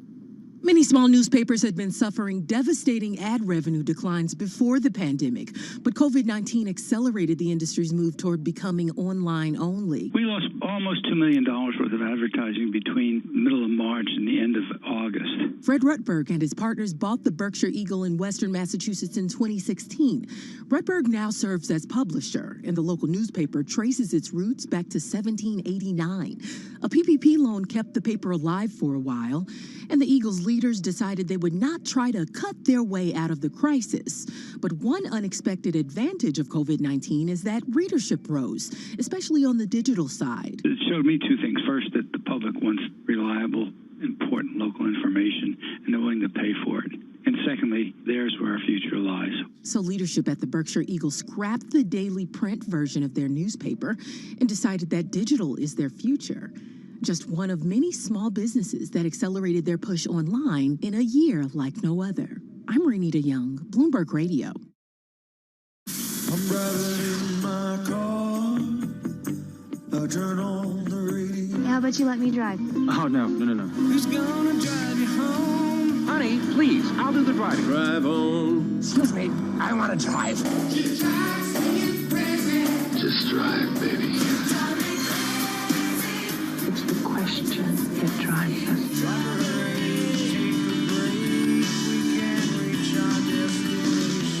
This is the drive to the close. That funky music will drive us till the dawn. On Bloomberg Radio. Yes, indeed, everybody. Just about 9 minutes left in today's trading day. Let's get to the drive to the close. Back with us, Managing Director, Senior Portfolio Manager at Wells Fargo Asset Management, Margie Patel, with about $603 billion in assets under management over at Wells Fargo Asset Management. Margie, back with us on the phone from Boston. Margie, how are you? Very good, Carol. Well, nice to have you here with us. This is a big week, I feel like, and to some extent, I feel like equity investors are taking a little bit of a breather because we've got big banks coming out with their earnings, and they're going to talk about the outlook, the visibility, what the market environment is like. How do you see it this week? Well, it's interesting because I can't ever think of another quarter where we're absolutely convinced that this will be an extraordinarily strong quarter. We feel that way, too. And it will be interesting to see are there cross currents from these very, very high expectations. One, will companies talk about a continuation through the rest of the year, very strong earnings? Will they shade it a little as we get to the third or fourth quarter of the year. And then the other kind of big unknown is what happens to interest rates and inflation. We'll see a pickup. Will that roll over and continue to depress some of the values of the growth stocks? So there's a lot of cross currents with the good news backdrop. Yeah, well, talk to me about those earnings expectations. Our Dave Wilson was just breaking down the number. We're expecting 24% higher in the first quarter when it comes to EPS on the S&P 500 year over year, up 51% in the second quarter. If those companies, and those are big bounce backs, but obviously from a year ago when the whole world just fell apart, but if there is some disappointment or misses, how strongly do you think investors on the equity side of things will react to that? Oh, I think this is going to turn out to be an extremely volatile quarter in spite of those dynamic increases in earnings for this quarter and next quarter. So I think that were people expecting even more of a blowout number, and will people be disappointed? Some sectors will be a little depressed. For example, with the chip shortage, some of the auto-related companies may well have disappointing earnings because they simply haven't been able to produce enough because they haven't had enough chips. Will the market look past those? So I think we'll see some cross currents. Are results going to be blowout results going to be good enough for the market? Yeah, investors trying to make sense of it. Just want to mention a headline crossing. U.S. Treasury Secretary Janet Yellen, of course, former head of the Fed, saying that they plan to spare China from the currency manipulator label. And we often have seen the back and forth on that over the past few decades. Having said that, maybe, let me bring that into our discussion, Margie, that there are lots of geopolitical concerns going on right now. Any of them that you think get in the way of investor psyche that makes them a little bit nervous? No, because I think the two biggest players, the U.S. and China, have a pretty strong growth outlook for the next few quarters. And the laggards, I think, are continental Europe and some of the emerging markets. But basically, when you have over half of the GDP looking very strong, that says that I think that'll really drive earnings and drive investor expectations. What about inflation concerns? We heard Jay Powell on 60 Minutes over the weekend. A lot of Fed officials have been out there. Kathleen Hayes talking with Mr. Bullard, Jim Bullard, Mary Daly, just hearing from them and weighing in on the economic outlook and what they see with inflation. Does inflation become problematic on the equity side of things anytime soon, Margie? I think we have to see how that unfolds. I think clearly we're going to see inflation in certain sectors, some of the commodity sectors, some of the goods that have been in short supply. I think we'll see that some of the chip. In fact, computer chips have gone up a lot in price. So I think we'll see here and there a lot of spotty things. What's much more important to me is what happens to labor costs overall, because that's really the biggest driver of inflation. But I think we should expect to see from materials and shortages, we should see some higher prices, and I don't know if that'll spook the market. It's only if we start to see sustained labor increases, I think that the market will get quite concerned. Can we draw upon history? If I think about pre-pandemic, the labor market was getting very tight. We know that we did start to see some strains and some push up in terms of wages, especially along the lower rung jobs, if you will, and that showed how tight the labor market was. Is it a long time before we get to that point? Well, I think we should expect to see some of those, the bottom fifth or two-fifth in the employment market show the biggest percentage rebounds. But I think what's more important is what happens to that top two-fifths of labor. We're not expecting to see much increase there, but optically we may see, for the average wage for the entry-level worker, big increases there just because they've gone from such a low level, and we'll need a big bounce back in order to draw those people back into the labor force. Hey, Margie, where don't you want to be in the market right now? Well, I think the best place to be is in the strongest economy. So, of course, I would still think the U.S. as opposed to, say, emerging markets. I think there's still a lot of uncertainty about the ability of those countries to rebound and also their ability to get over the COVID crisis. We're pretty much past that. England's pretty much past that. China looks like it's handling that. But in some of the emerging markets, they look much earlier on the COVID curve than we are. So I think we may see disappointing growth from those countries. But you do like the economically sensitive sectors, correct? Yes, because we're seeing not only a short-term cyclical rebound, but also continuation of the secular growth, especially in the U.S., for a lot of materials demands. A lot of those companies have restructured. A lot of industrial companies have restructured. So we think that as the economy progresses, we'll see good demand for those companies. Just real quickly, just got about 20 seconds here. What keeps you up at night when you look at the financial markets? I would say, will we see inflation actually pick up for the first time in several decades? Right now, it doesn't look like it, but it's something to be carefully watched. All right, going to leave it there. Margie, thank you so much. Really appreciate it. Margie Patel, she's Senior Portfolio Manager at Wells Fargo Asset Management, $603 billion in assets under management, on the phone from Boston. We say this with the S&P just down about 1 point, the Dow a decline of 52, same thing for the NASDAQ. Coming up next, it's Bloomberg Beyond the Bell, our cross-platform coverage of the market close with my colleagues from Bloomberg Television. This is Bloomberg. Bloomberg's comprehensive cross-platform coverage of the U.S. market close starts right now. All right, about 2 minutes away from the end of the trading day. Romaine Bostick, Caroline Hyde, and Taylor Riggs here, counting you down to the close and here to help take us beyond the bell for the first time. A global simulcast. We're joined right now by Carol Master, bringing together our Bloomberg television and radio audiences worldwide. And Carol, it's been an amazing day here, not because of the price action, but probably because of the subdued volatility. Yeah, absolutely. A mellowness in terms of the markets, Romaine. But I think some of that has to do with, let's not forget, we're kicking off earnings season in a big way this week. We're going to hear from those big banks. JP Morgan on Wednesday kicking it off, and we'll get some ideas about outlook, visibility, concerns about market movement. So I think, Taylor, that's going to be a big focus, and I think that's why we're seeing maybe a slowdown in volatility. Everybody wants to see what those big bank CEOs have to say. And I'm going to manage to do it. I'm going to tie in some of those bank earnings back with the yield action, Caroline, is all the smart monies and bonds, as we know, and certainly those auctions were creating sort of an uplift in yields. The two headlines I saw were blah and uninspired, I think. I always love how you like to throw out a bit of shade to the equity investor out there every now and then, Taylor. The smart money's in bonds, but the smart money's basically cross-asset and looking for new catalysts, Romaine, because we've got not only the earnings, not only the auctions, but also a key important inflation read that we're getting tomorrow. So it really felt like there's been the calm last week, maybe a bit more of a storm action going into the later of this week. Yeah, that CPI data is going to be big. I know a lot of people are sort of poo-pooing it, including Joe Weisenthal. Obviously, the comparisons year over year. Did you really say poo-pooing? I did say it. Am I allowed to say that on Bloomberg Radio? No, you can say it. Is that a family we're good. program? We're all in on poo-pooing. All right, well, here we go here, getting the closing bells here in New York. You can pretty much call it a flat on the day. We should point out, Carol, that volumes are significantly light right now across all of the major tapes here in the U.S. We have about 8.4 billion shares swapping hands. That'll go up here as we get a settlement from the final few minutes here. But again, that's going to be well below some of the longer-term averages and certainly below the averages that we've seen over the past 3 or 4 months here, Carol. Well, let's not forget, Romaine. I mean, we had such a dramatic run in the equity trade, particularly in the NASDAQ last week. So, I mean, record after record we saw in the trade last week. And I think, Taylor,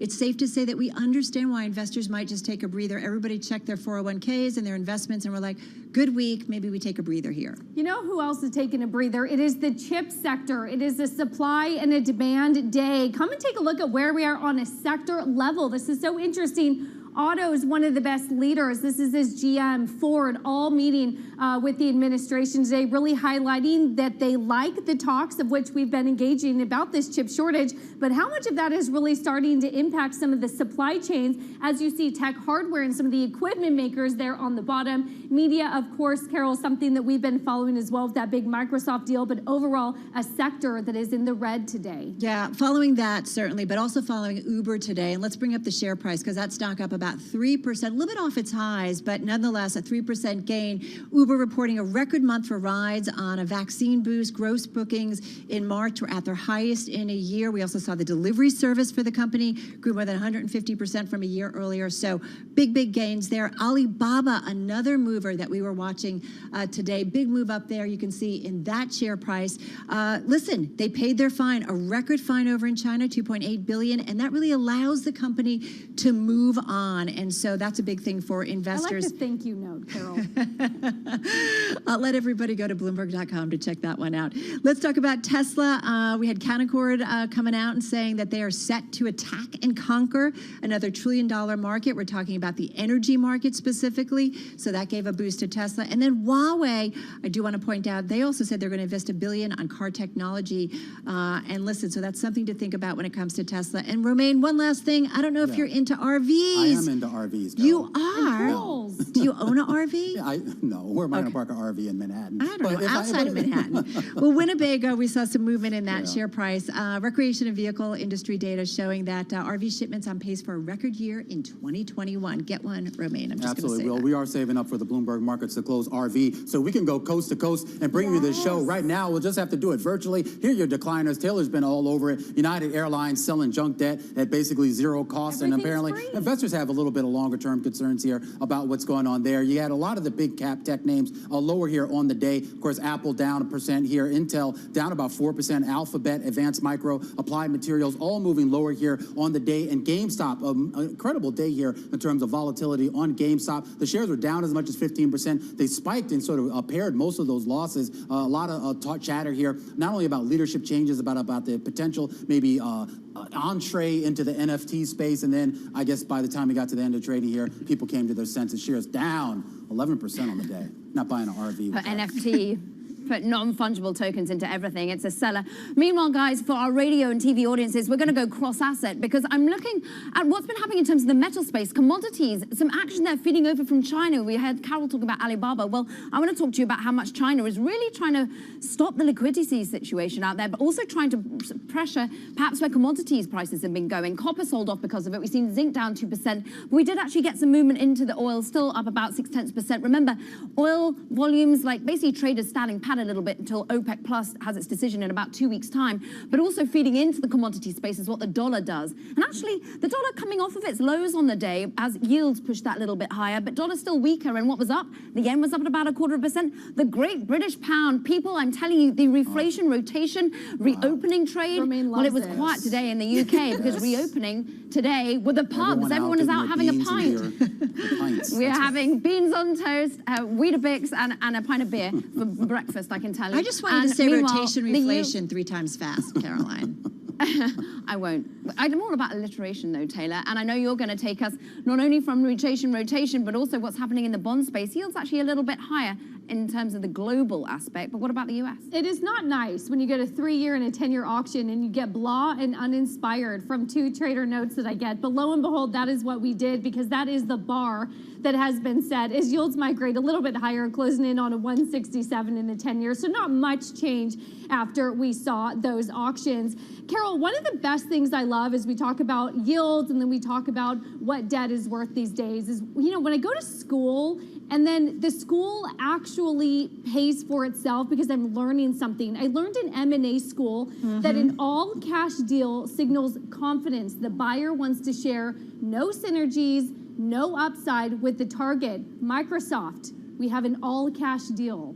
Yeah, absolutely. There's a lot of interesting aspects of this story. First of all, it's one of the most read on the Bloomberg. Our Bloomberg News team broke the story, but buying Nuance for almost $20 billion. Listen, they've been working with this company for a couple of years, but this is about Microsoft getting much more involved when it comes to the healthcare sector. They've been doing things already, providing software and platforms for the healthcare community. Investors, I talked to Dina Bass, who's our Seattle bureau chief. Investors, analysts, they like it. They think it makes sense for Microsoft remain. It's another new avenue stream for them, and one that's really growing. Yeah, and the fact that they could just peel off $20 billion off their balance sheet, gotta love that. Even really think anything about it here. Of course, there's that chip summit. We've been talking a lot about it, Carol. I'm not going to bore you with any stories of my schooling, but what I will tell you here is that you didn't go to M&A school, Romaine? I don't know. It's all the rage. I wouldn't go to any school that would let me in. Trust me. But look, we talk about this chip summit that's been going on down in Washington, and a lot of people talking about the short term. You know, how do you fix this short-term shortage? A lot of the stuff that's really going on down there with Biden and the administration, these are long-term solutions. They're not really going to have an impact on the short term. You talk about the short term, though, and you talk about the long term. You have to fold in the strategy that some of these companies are taking. We saw NVIDIA really rally hard today. And, of course, the flip side of that, Caroline, was, of course, Intel taking a leg down. Yeah, and all because NVIDIA is once again encroaching on Intel's space. I mean, the competition just so hot for the likes of Intel, this time getting in on the server space in terms of the chips. So we're not just talking CPU, we're going to go into the likes of CPU, not just GPU. So clearly this is, NVIDIA just unstoppable, now the most valuable chip maker out there. But it speaks to also the supply bottlenecks. This is what's affecting the chip stock area at the moment. And that, Carol, speaks to inflation and the debate. We're going to be looking tomorrow for that all-important CPI number. I'm just going to say, did you just guys see Stephen Cohen? He sold his apartment. There's no inflation out there. What was it, like a 74% discount? What inflation are you talking about? PPI last week showed some inflation. Prices paid highest since 2008. Romaine does not believe in inflation. Let's see if CPI data tomorrow, Romaine, changes your mind. When did we start this cross-platform thing? It started. Wake up. Oh, it happened about 10 minutes ago. Okay, I thought this was a practice. We do this every day, Carol. Well, listen, inflation is one of those things. We're going to see some dramatic numbers, guys, because a year ago, everything was falling off a cliff and there was no inflation. So you got to put it in perspective. Just remember that, Caroline, right? Base effects. That's going to be the key one. And that's, of course, why Uber did so well, because its numbers look so much better than it did this time last year. Hey? All right, everybody. That does it for Beyond the Bell, our cross-platform coverage on Bloomberg Radio and Bloomberg TV. We'll see you again, same place, same time tomorrow. This is Bloomberg.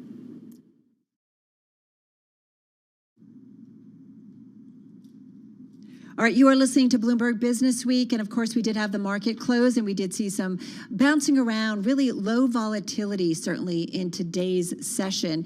But what's interesting is, listen, it's all going to be about the focus for those bank earnings, and it's something we need to keep in mind because those bank CEOs are going to provide a lot of visibility, or at least they'll take questions on that and what the economy looks like specifically. So that's something we're going to be watching. Keep in mind that gets underway certainly on Wednesday with JP Morgan. And we'll see it throughout the week. So something, we're also going to hear from Jay Powell later in the week once again. So he will be asked, no doubt, too, about inflation concerns and what he is seeing. But we've heard a lot from him lately. S&P 500, just bigger, broader picture. Let me just remind you that we had 316 names in the S&P 500. Higher today, 189 lower, none unchanged. So again, though, some bouncing around in today's marketplace. Hey, coming up, we're going to continue kind of our tech theme here because Apple out with a couple of stories by our own Mark Gurman about some of the areas, especially the home space technology area, that they want to move more aggressively into. So we'll get into that in just a moment.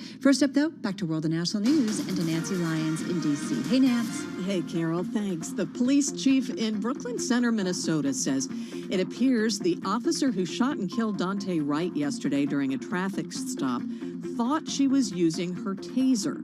Chief Tim Gannon says police had stopped the 20-year-old black man for expired license tags. During this encounter, however, the officer drew their handgun instead of their taser.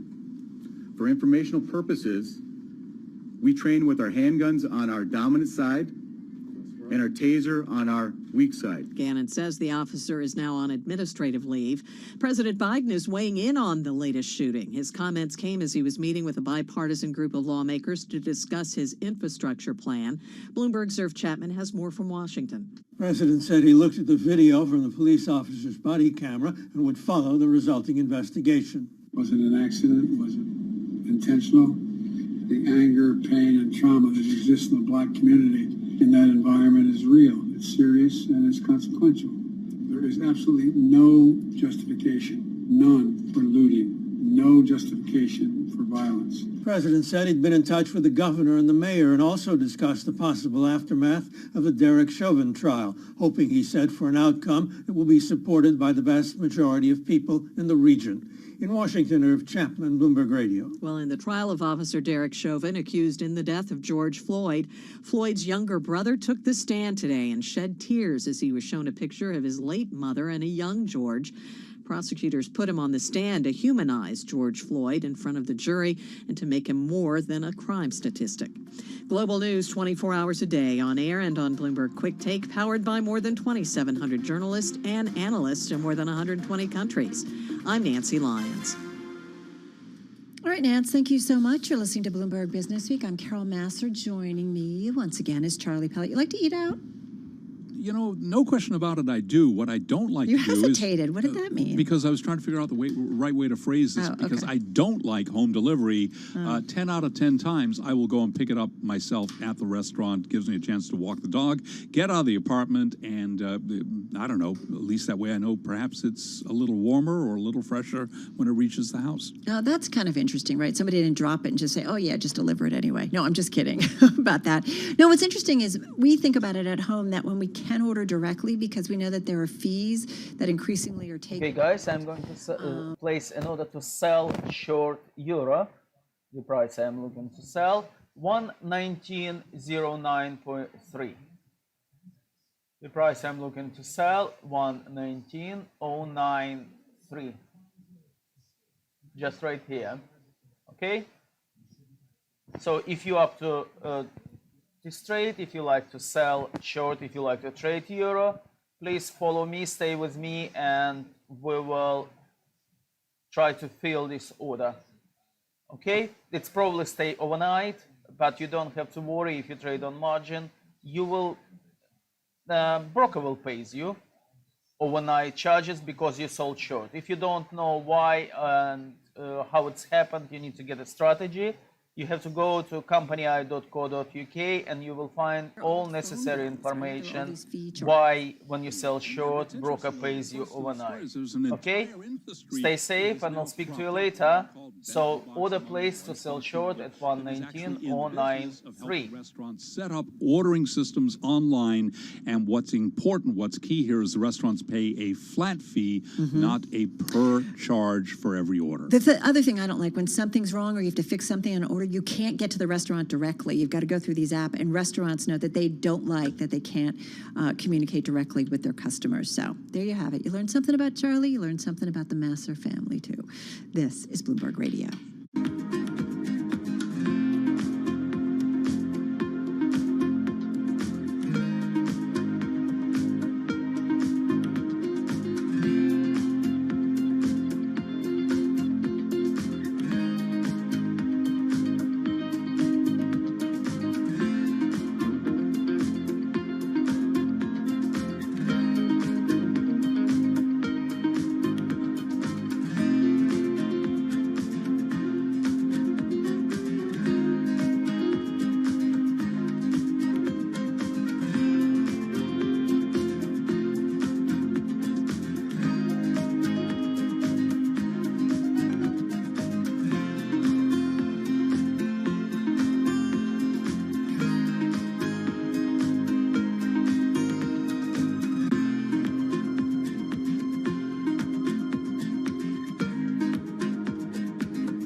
markets, headlines, and breaking news 24 hours a day at Bloomberg.com, the Bloomberg Business app, and at Bloomberg Quick Take. This is a Bloomberg Business Flash.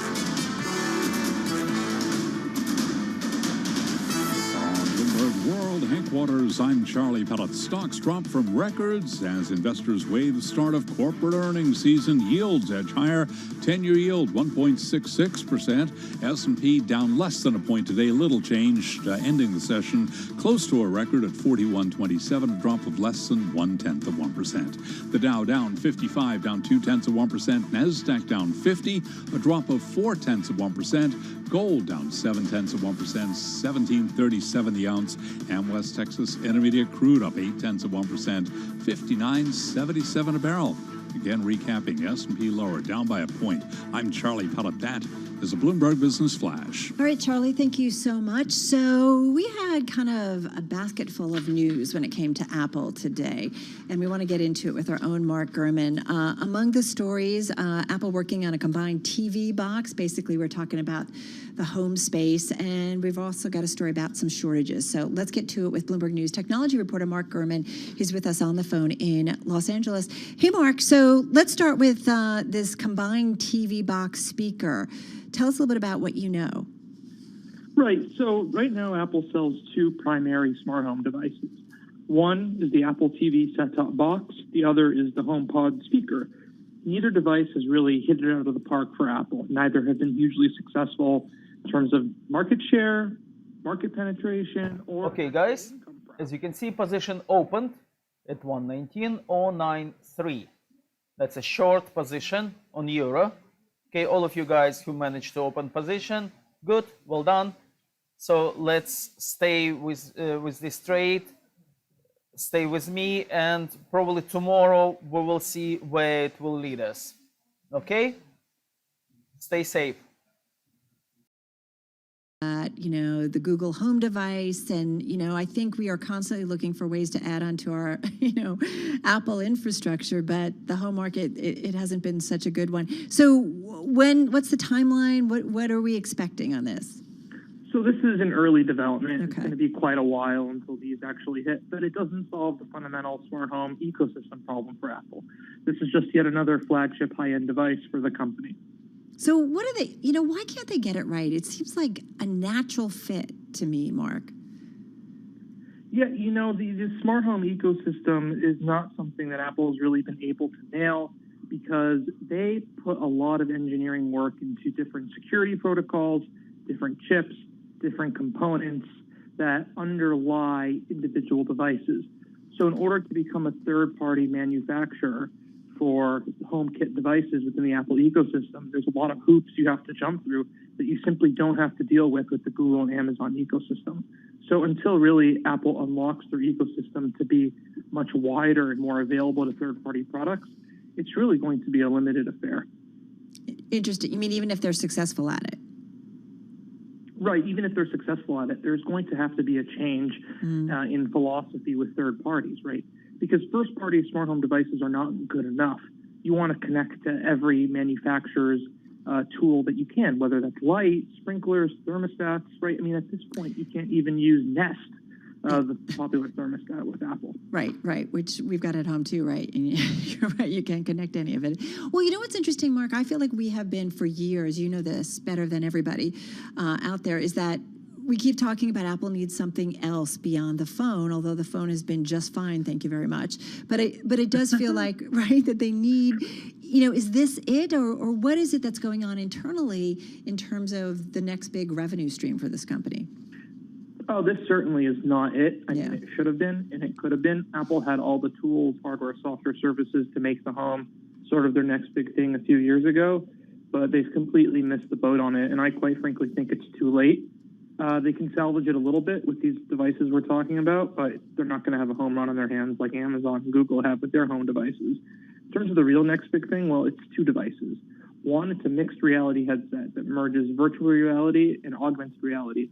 That's going to go on sale next year. I don't think it's going to be a big revenue generator for quite a while, but that really is going to be the beginning of their push into AR, which is going to be followed up by a pair of AR glasses. That's going to be the real next hit for the company. Those are probably 3 to 5 years out, though. Is that a good idea? Is that like the Google glasses, or is it different? It's going to be different because it's going to be heavily integrated into the iPhone, which, obviously a lot of people have. The Apple ecosystem is going to be privacy conscious. I'd be surprised if it has the same, security and camera concerns that the Google Glass had. But that's definitely the direction Apple's going. Hey, let's get to the other story that's out there. We spent a big chunk of our show today. We talked about Intel and the chip summit and all the chip shortages. Apple's got its own possible supply shortage coming up. Can you tell us about that? So they're having low yield rates for new iPad Pro displays. And what that means is they're not producing as many of the displays at this point as they would have hoped for. What that could mean is when these new iPads go on sale later this month, the quantities of that higher end model with this updated, it's called a mini LED screen, could be in shorter supply for a little bit of time. Not uncommon for new Apple product launches. Obviously notable. This will be the first new iPad Pro in over a year now. All right, interesting. Well, and I was going to ask you, I always think about, I haven't yet upgraded my phone from the latest round, just kind of waiting. The rest of my family has. What are the things that we're looking for this year from Apple in terms of product upgrades and things that might be coming out that we all will be interested in? So the new phones will hit around September, October, per usual. Not a big upgrade this year. Obviously, this previous phone, the 12, brought 5G in a new design. For this one, you're likely to see a tweaked design, some tweaks to the display, an in-screen fingerprint sensor, a notably faster processor, slightly updated camera, just basic improvements over the prior generation, but nothing that's going to blow anyone out of the water. All right. 2023 is when we're going to see the next big iPhone redesign. All right, so good to know there. Hey, listen, one last question. So let me think. Looking at the Bloomberg, it looks like Apple earnings are April 28th, so we're talking about 16 days from now. What are you going to be watching? And just got about 40 seconds or 35 seconds here. I think the big thing that we're going to be looking at, per usual, is going to be the iPhone. But importantly, because the iPhone launched later in the quarter last quarter, so we're going to want to see how it looks over a full quarter of sales for this upcoming, April announcement. All right, love it. Hey, around the world, all things Apple. Mark Gurman, thank you so much. Mark Gurman, he's technology reporter at Bloomberg News on the phone in Los Angeles. Check him out on Twitter at Mark Gurman. Apple shares, by the way, just down about 1% so far here in 2021. Stock, a little bit of pressure also. In today's session, it was down about 1.3%, closing at $131.24 a share. Coming up, we've got a cool guest. He was one of the co-founders of Jet.com. He's now founder of Olive. We'll find out what he's up to. We're going to check in with Nate Faust. He's coming up next.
Broadcasting live from the Bloomberg Interactive Broker Studio in New York. Bloomberg 1130 to Washington, D.C. Bloomberg 99.1 to Boston. Bloomberg 106.1 to San Francisco. Bloomberg 960 to the country. Sirius XM Channel 119. And around the globe, the Bloomberg Business app and BloombergRadio.com. This is Bloomberg Business Week. Yeah, you're listening to Bloomberg Business Week. I'm Carol Masser in our Interactive Broker Studio. Really looking forward to our next guest. He's a co-founder of Jet.com, sold that to Walmart. He's founder of Olive. He understands the e-commerce space and digital space, and we're going to talk about it with him in just a moment. Nate Faust will be our guest in just a second. First up, though, back to your top business stories on this Monday. Hey, Charlie Pellet. Well, hello there. It was a down day on Wall Street. You recall we had records last week, the week before that, the week before that as well. 3 in a row in terms of the records. Today, though, a retreat. Little change lower on the S&P, down by about 1 point today, down less than 1 point, ending the Monday session at 4127, lower by less than 0.1%. The Dow down 55, a drop of 0.2%. NASDAQ Composite lower by 50, a drop there of 0.4%. NASDAQ 100 Index down 0.2%. Russell 2000 down 0.4%. Interestingly, though, Dow Transports lower today by 0.3%. A lot of focus on semiconductors today. The Philadelphia Stock Exchange's Semiconductor Index, also known as the SOX, lower today by 1.1%. 10-year yield 1.66%. Gold down $11 the ounce, lower by 0.7%. And West Texas Intermediate crude up 0.7%, 59.74 a barrel on WTI. Bottom line here, stocks slipping from records as investors await the start of corporate earnings season. Now, what about the stronger economic growth seen by Fed Chair Jay Powell in that 60 Minutes interview that aired last night? Kathy Jones is chief fixed income strategist at Charles Schwab, and she was interviewed this morning on Bloomberg Radio and Television. Well, given that we have really expansive fiscal policy and really easy monetary policy, I think the boom lasts a while. Now, a lot's priced in, but it's hard to make a case that we're going to have just a flash in the pan unless the Fed starts to tighten policy or some other exogenous shock comes up. So, you know, the strong economic data is likely to last all year. Banks and financial firms begin reporting first quarter earnings this week, including J.P. Morgan Chase, Citigroup, and Bank of America. J.P. Morgan Chase down 0.2%. Citigroup up 0.4%. Bank of America up today by 0.2%. The Toronto Globe and Mail says Air Canada will be getting a multi-billion-dollar rescue. That's according to a headline breaking now on the Bloomberg Professional Service. And GameStop, a move lower today, wrapping up its longest losing streak in a year. Shares of GME GameStop down by 10.9%. I'm Charlie Pellet. That's a Bloomberg Business Flash. All right, Charlie, thank you so much. Well, our next guest gets e-commerce big time. He's a co-founder of Jet.com. It was then sold to Walmart for $3.3 billion back in 2016. Earlier this year, though, Nate Faust debuted a delivery service called Olive that consolidates orders from fashion labels. So let's find out a little bit more because he's working with the likes of Michael Kors, Adidas, Saks, and a lot of other very well-known brands. Here with how it all works, how it's going, is Nate Faust, founder of Olive, on the phone in New York City. Nate, how are you? I'm doing well, Carol. How are you? I'm doing okay. Feeling like the world's getting back to normal, which is always a good thing. Tell me what your last year has been like, especially here you are launching a company amid the midst of the pandemic and a very different economic and market environment. No, absolutely. You know, we started Olive a little over a year ago. In fact, actually, just about a year ago, coming up next week. And when we initially started exploring it, it wasn't triggered by the pandemic. It was triggered by just a broader desire to do something with a social or environmental impact for my next adventure. Mm-hmm. And with COVID and the increase in how much people are shopping online and the number of deliveries that people are experiencing, I think the pain points and the obvious environmental impact of just the sheer amount of deliveries that we're getting, and not just from the packaging, but just the sheer number of delivery trucks that are stopping at each of our houses, which I'll say that's probably been the most eye-opening thing over the last year, looking out my front window and every single day seeing 2, 3, 4, sometimes more delivery trucks stop at my home. Yeah, listen, I think about it when we're ordering Amazon and it's like, how are you about kind of putting this all into one order? And I'm like, yes, I can wait a couple of days to get something. Tell me, though, how Olive works, Nate. Sure. So you sign up, you download our app or on our site at shopolive.com. It's a free service to consumers. When you sign up, we create for you what we call your Olive address, and that's sort of your personal storage space at one of our consolidation centers, which we have two of them, one on the East Coast, one on the West Coast. And then when you shop with Olive at any of the sort of 100 or so retailers that we have affiliate relationships with, when you're going through the checkout process, either on desktop with the help of our Chrome extension or on an iPhone through our app, we help you insert that Olive address at checkout. And then the retailers pick, pack, and ship those orders like they normally would. They ship to our consolidation centers. We hold on to them for a couple of days until it's time for what we call your Olive Day, which is the one day, or in the case of New York City, you have 2 days per week that all of your orders come together, delivered in one single, reusable, secure, two-way shipper.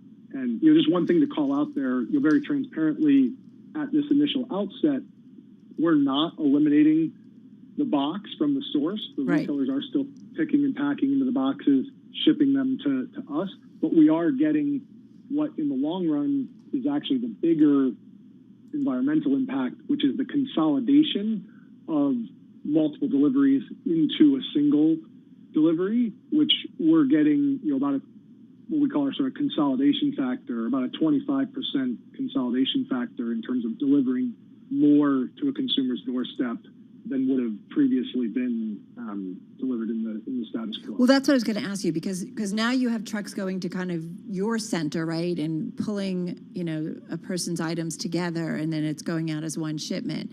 But I'm a math and science kind of head girl.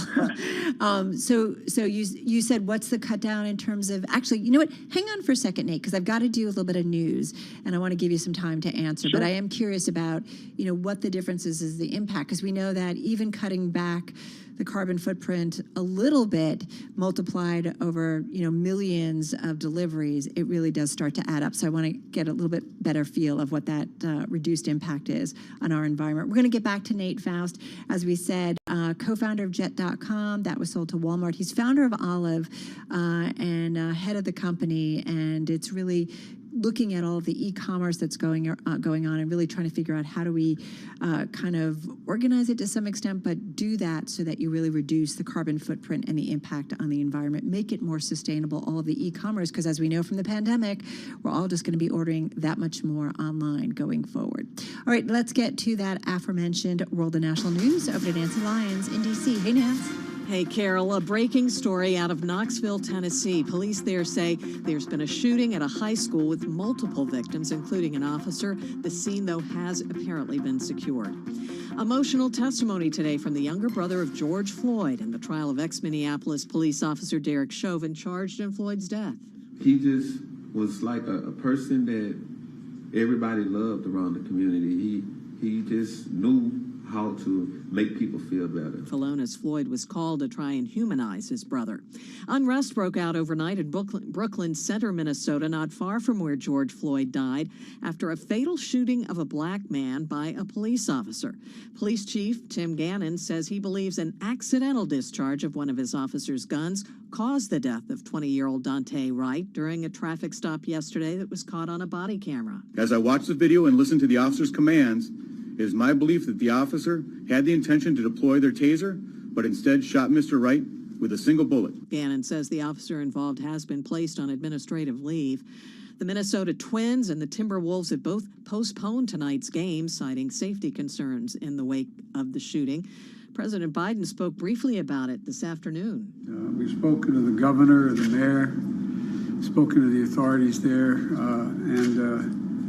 and I haven't called Dante Wright's family, but our prayers with their family, is really a tragic thing. Biden is meeting this afternoon with a bipartisan group of lawmakers to pitch his infrastructure plan. Global news 24 hours a day on air and on Bloomberg Quick Take, powered by more than 2,700 journalists and analysts in more than 120 countries. I'm Nancy Lyons. All right, Nance, thank you so much. Back with me is Charlie Pellet of Bloomberg News. And Charlie, here's an interesting story, and I think this is relevant, topical, when we are looking at all of the index funds and passive management that's out there and how well it's done, and whether or not active management has a place anymore when it comes to investing. Well, Goldman Sachs coming out and saying they found that successful, sustainable investment decisions, we're talking about ESG, require a human touch that algorithms have so far been unable to match. Indeed. If Dave Wilson was here, he'd be playing Billy Joel's Human Touch. I'm sure he would. But it all comes down to ESG, and that stands, of course, for environmental, social, and governance investing. And the bottom line here, Goldman Sachs says that you got to have humans involved as opposed to just the algorithms. But interesting where this story originates. It's out of Copenhagen, which is where Goldman is expanding to grab more of the cash-rich Nordic asset management market.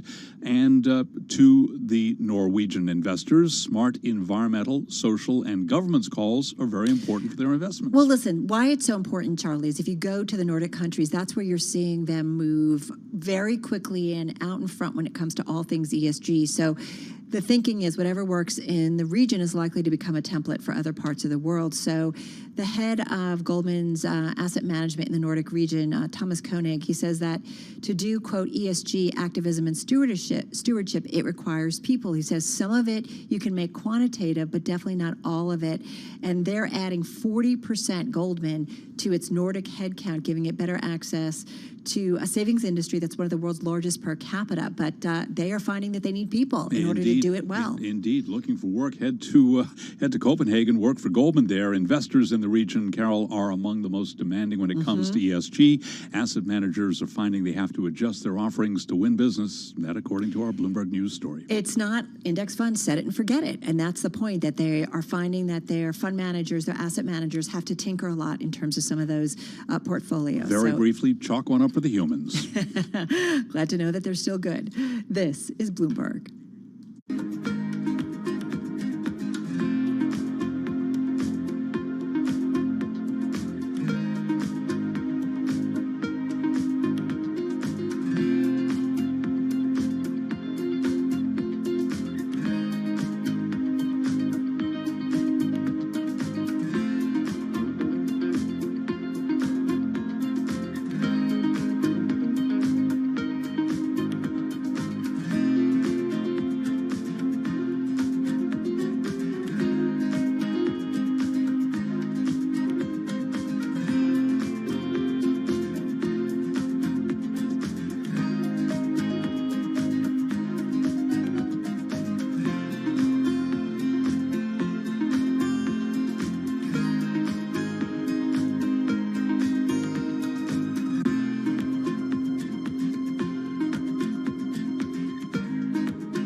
markets, headlines, and breaking news 24 hours a day at Bloomberg.com, the Bloomberg Business app, and at Bloomberg Quick Take. This is a Bloomberg Business Flash.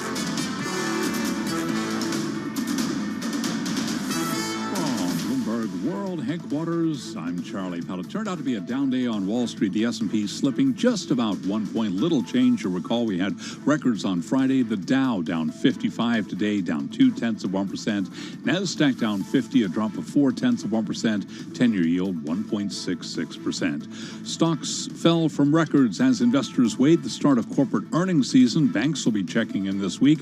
Also an influx of bond supply that loom as speed bumps to a roaring rally. Intel led technology lower after NVIDIA said it's offering the company's first server microprocessors, extending a push into Intel's most lucrative market. Today we did see Intel shares declining today while NVIDIA advanced. NVIDIA was up 5.6%, Intel lower by 4.2%. 10-year yield 1.66%, gold down 11.30 the ounce, a drop there of just about 0.6% at 17.32, and West Texas Intermediate crude up 0.7%, 59.75 a barrel.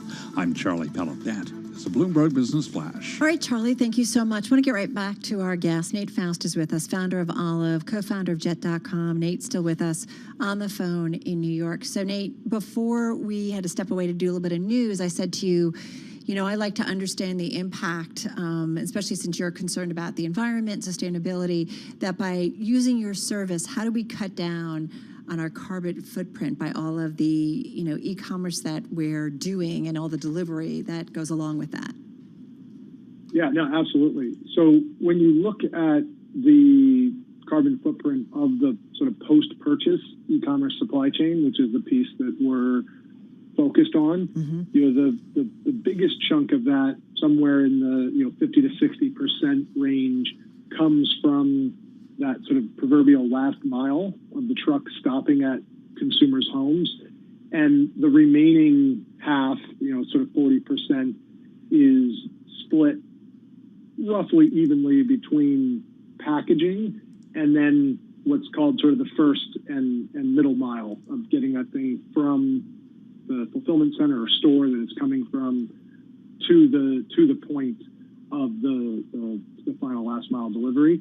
And what we're tackling initially through this concept of consolidation is that largest chunk, which is the last mile delivery. Now, I know, as you pointed out, obviously those things are being delivered to us, but they're being delivered in bulk. So we get one delivery per day from each of FedEx and UPS and other potential carriers at each of our facilities with all of the various orders.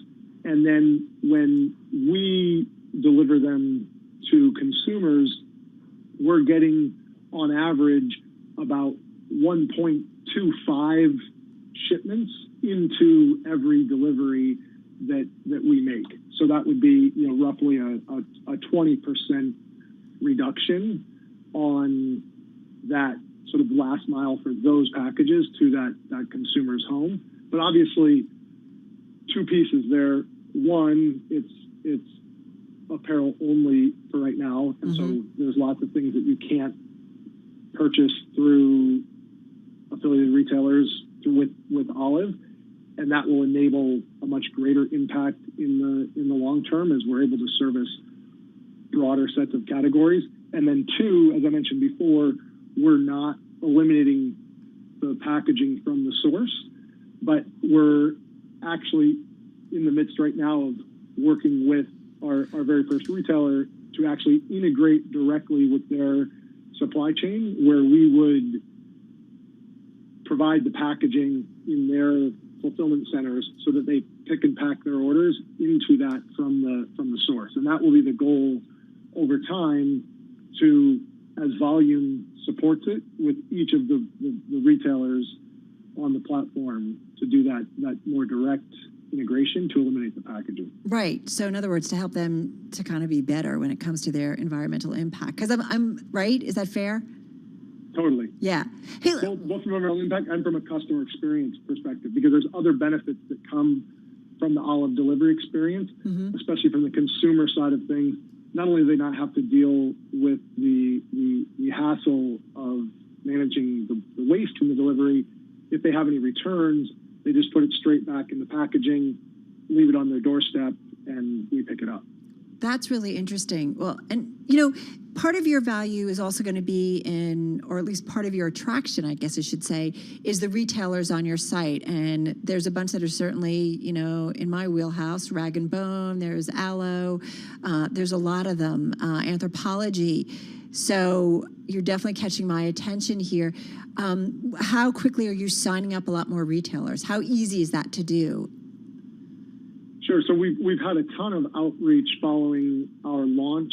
Around 6 weeks ago or so was our sort of unveiling of the service to the public. So we have a sort of backlog of retailers that we've signed up as affiliate partners. That's probably 50% more than what's already on the site. From the retailer side of things, we make it very low effort, so it's easy to come onto the platform. But there is some configuration on our side to make sure that whole olive address thing that we were talking about before, that assisted entry process for customers is working smoothly before we turn them live on the platform. What's the trickiest part of what you're doing? Because I think one of the things that I'm thinking about is what I love about e-commerce, and I definitely guide myself to places that are easy, that make the whole process for me easy. If I need to return it, I like it when there's a brick and mortar that I have that flexibility.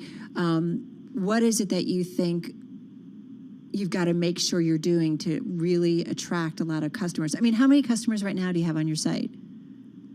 So, like I mentioned, we only launched 6 weeks ago or so. Sorry. So we have several thousand folks who have signed up, but daily order volume is still quite modest, as we've not really even turned on marketing yet either. Okay. To any significant level. Fair enough. So what do you think, though, that you have to make sure makes sense so consumers kind of get it and it's easy? Because anything that makes it more difficult, people are going to find another option.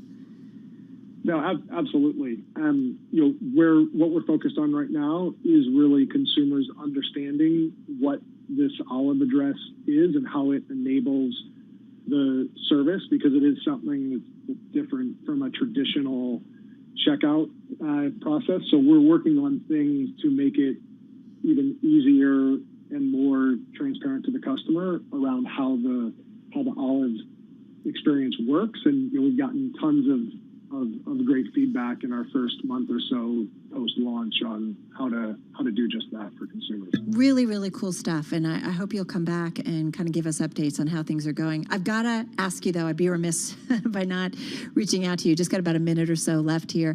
It feels like e-commerce, Nate, just exploded over the past year. What stands out for you over these past 12 months, and who do you think really just hit it out of the park? And again, just got about a minute or so, a little bit less. Yeah, I mean, not to tout my former employer, but I think Walmart did a phenomenal job, especially leveraging their footprint of stores and their fresh grocery offering with the simultaneous launch of the Walmart Plus offering, which I've signed up for myself as well, and I think it's a great service.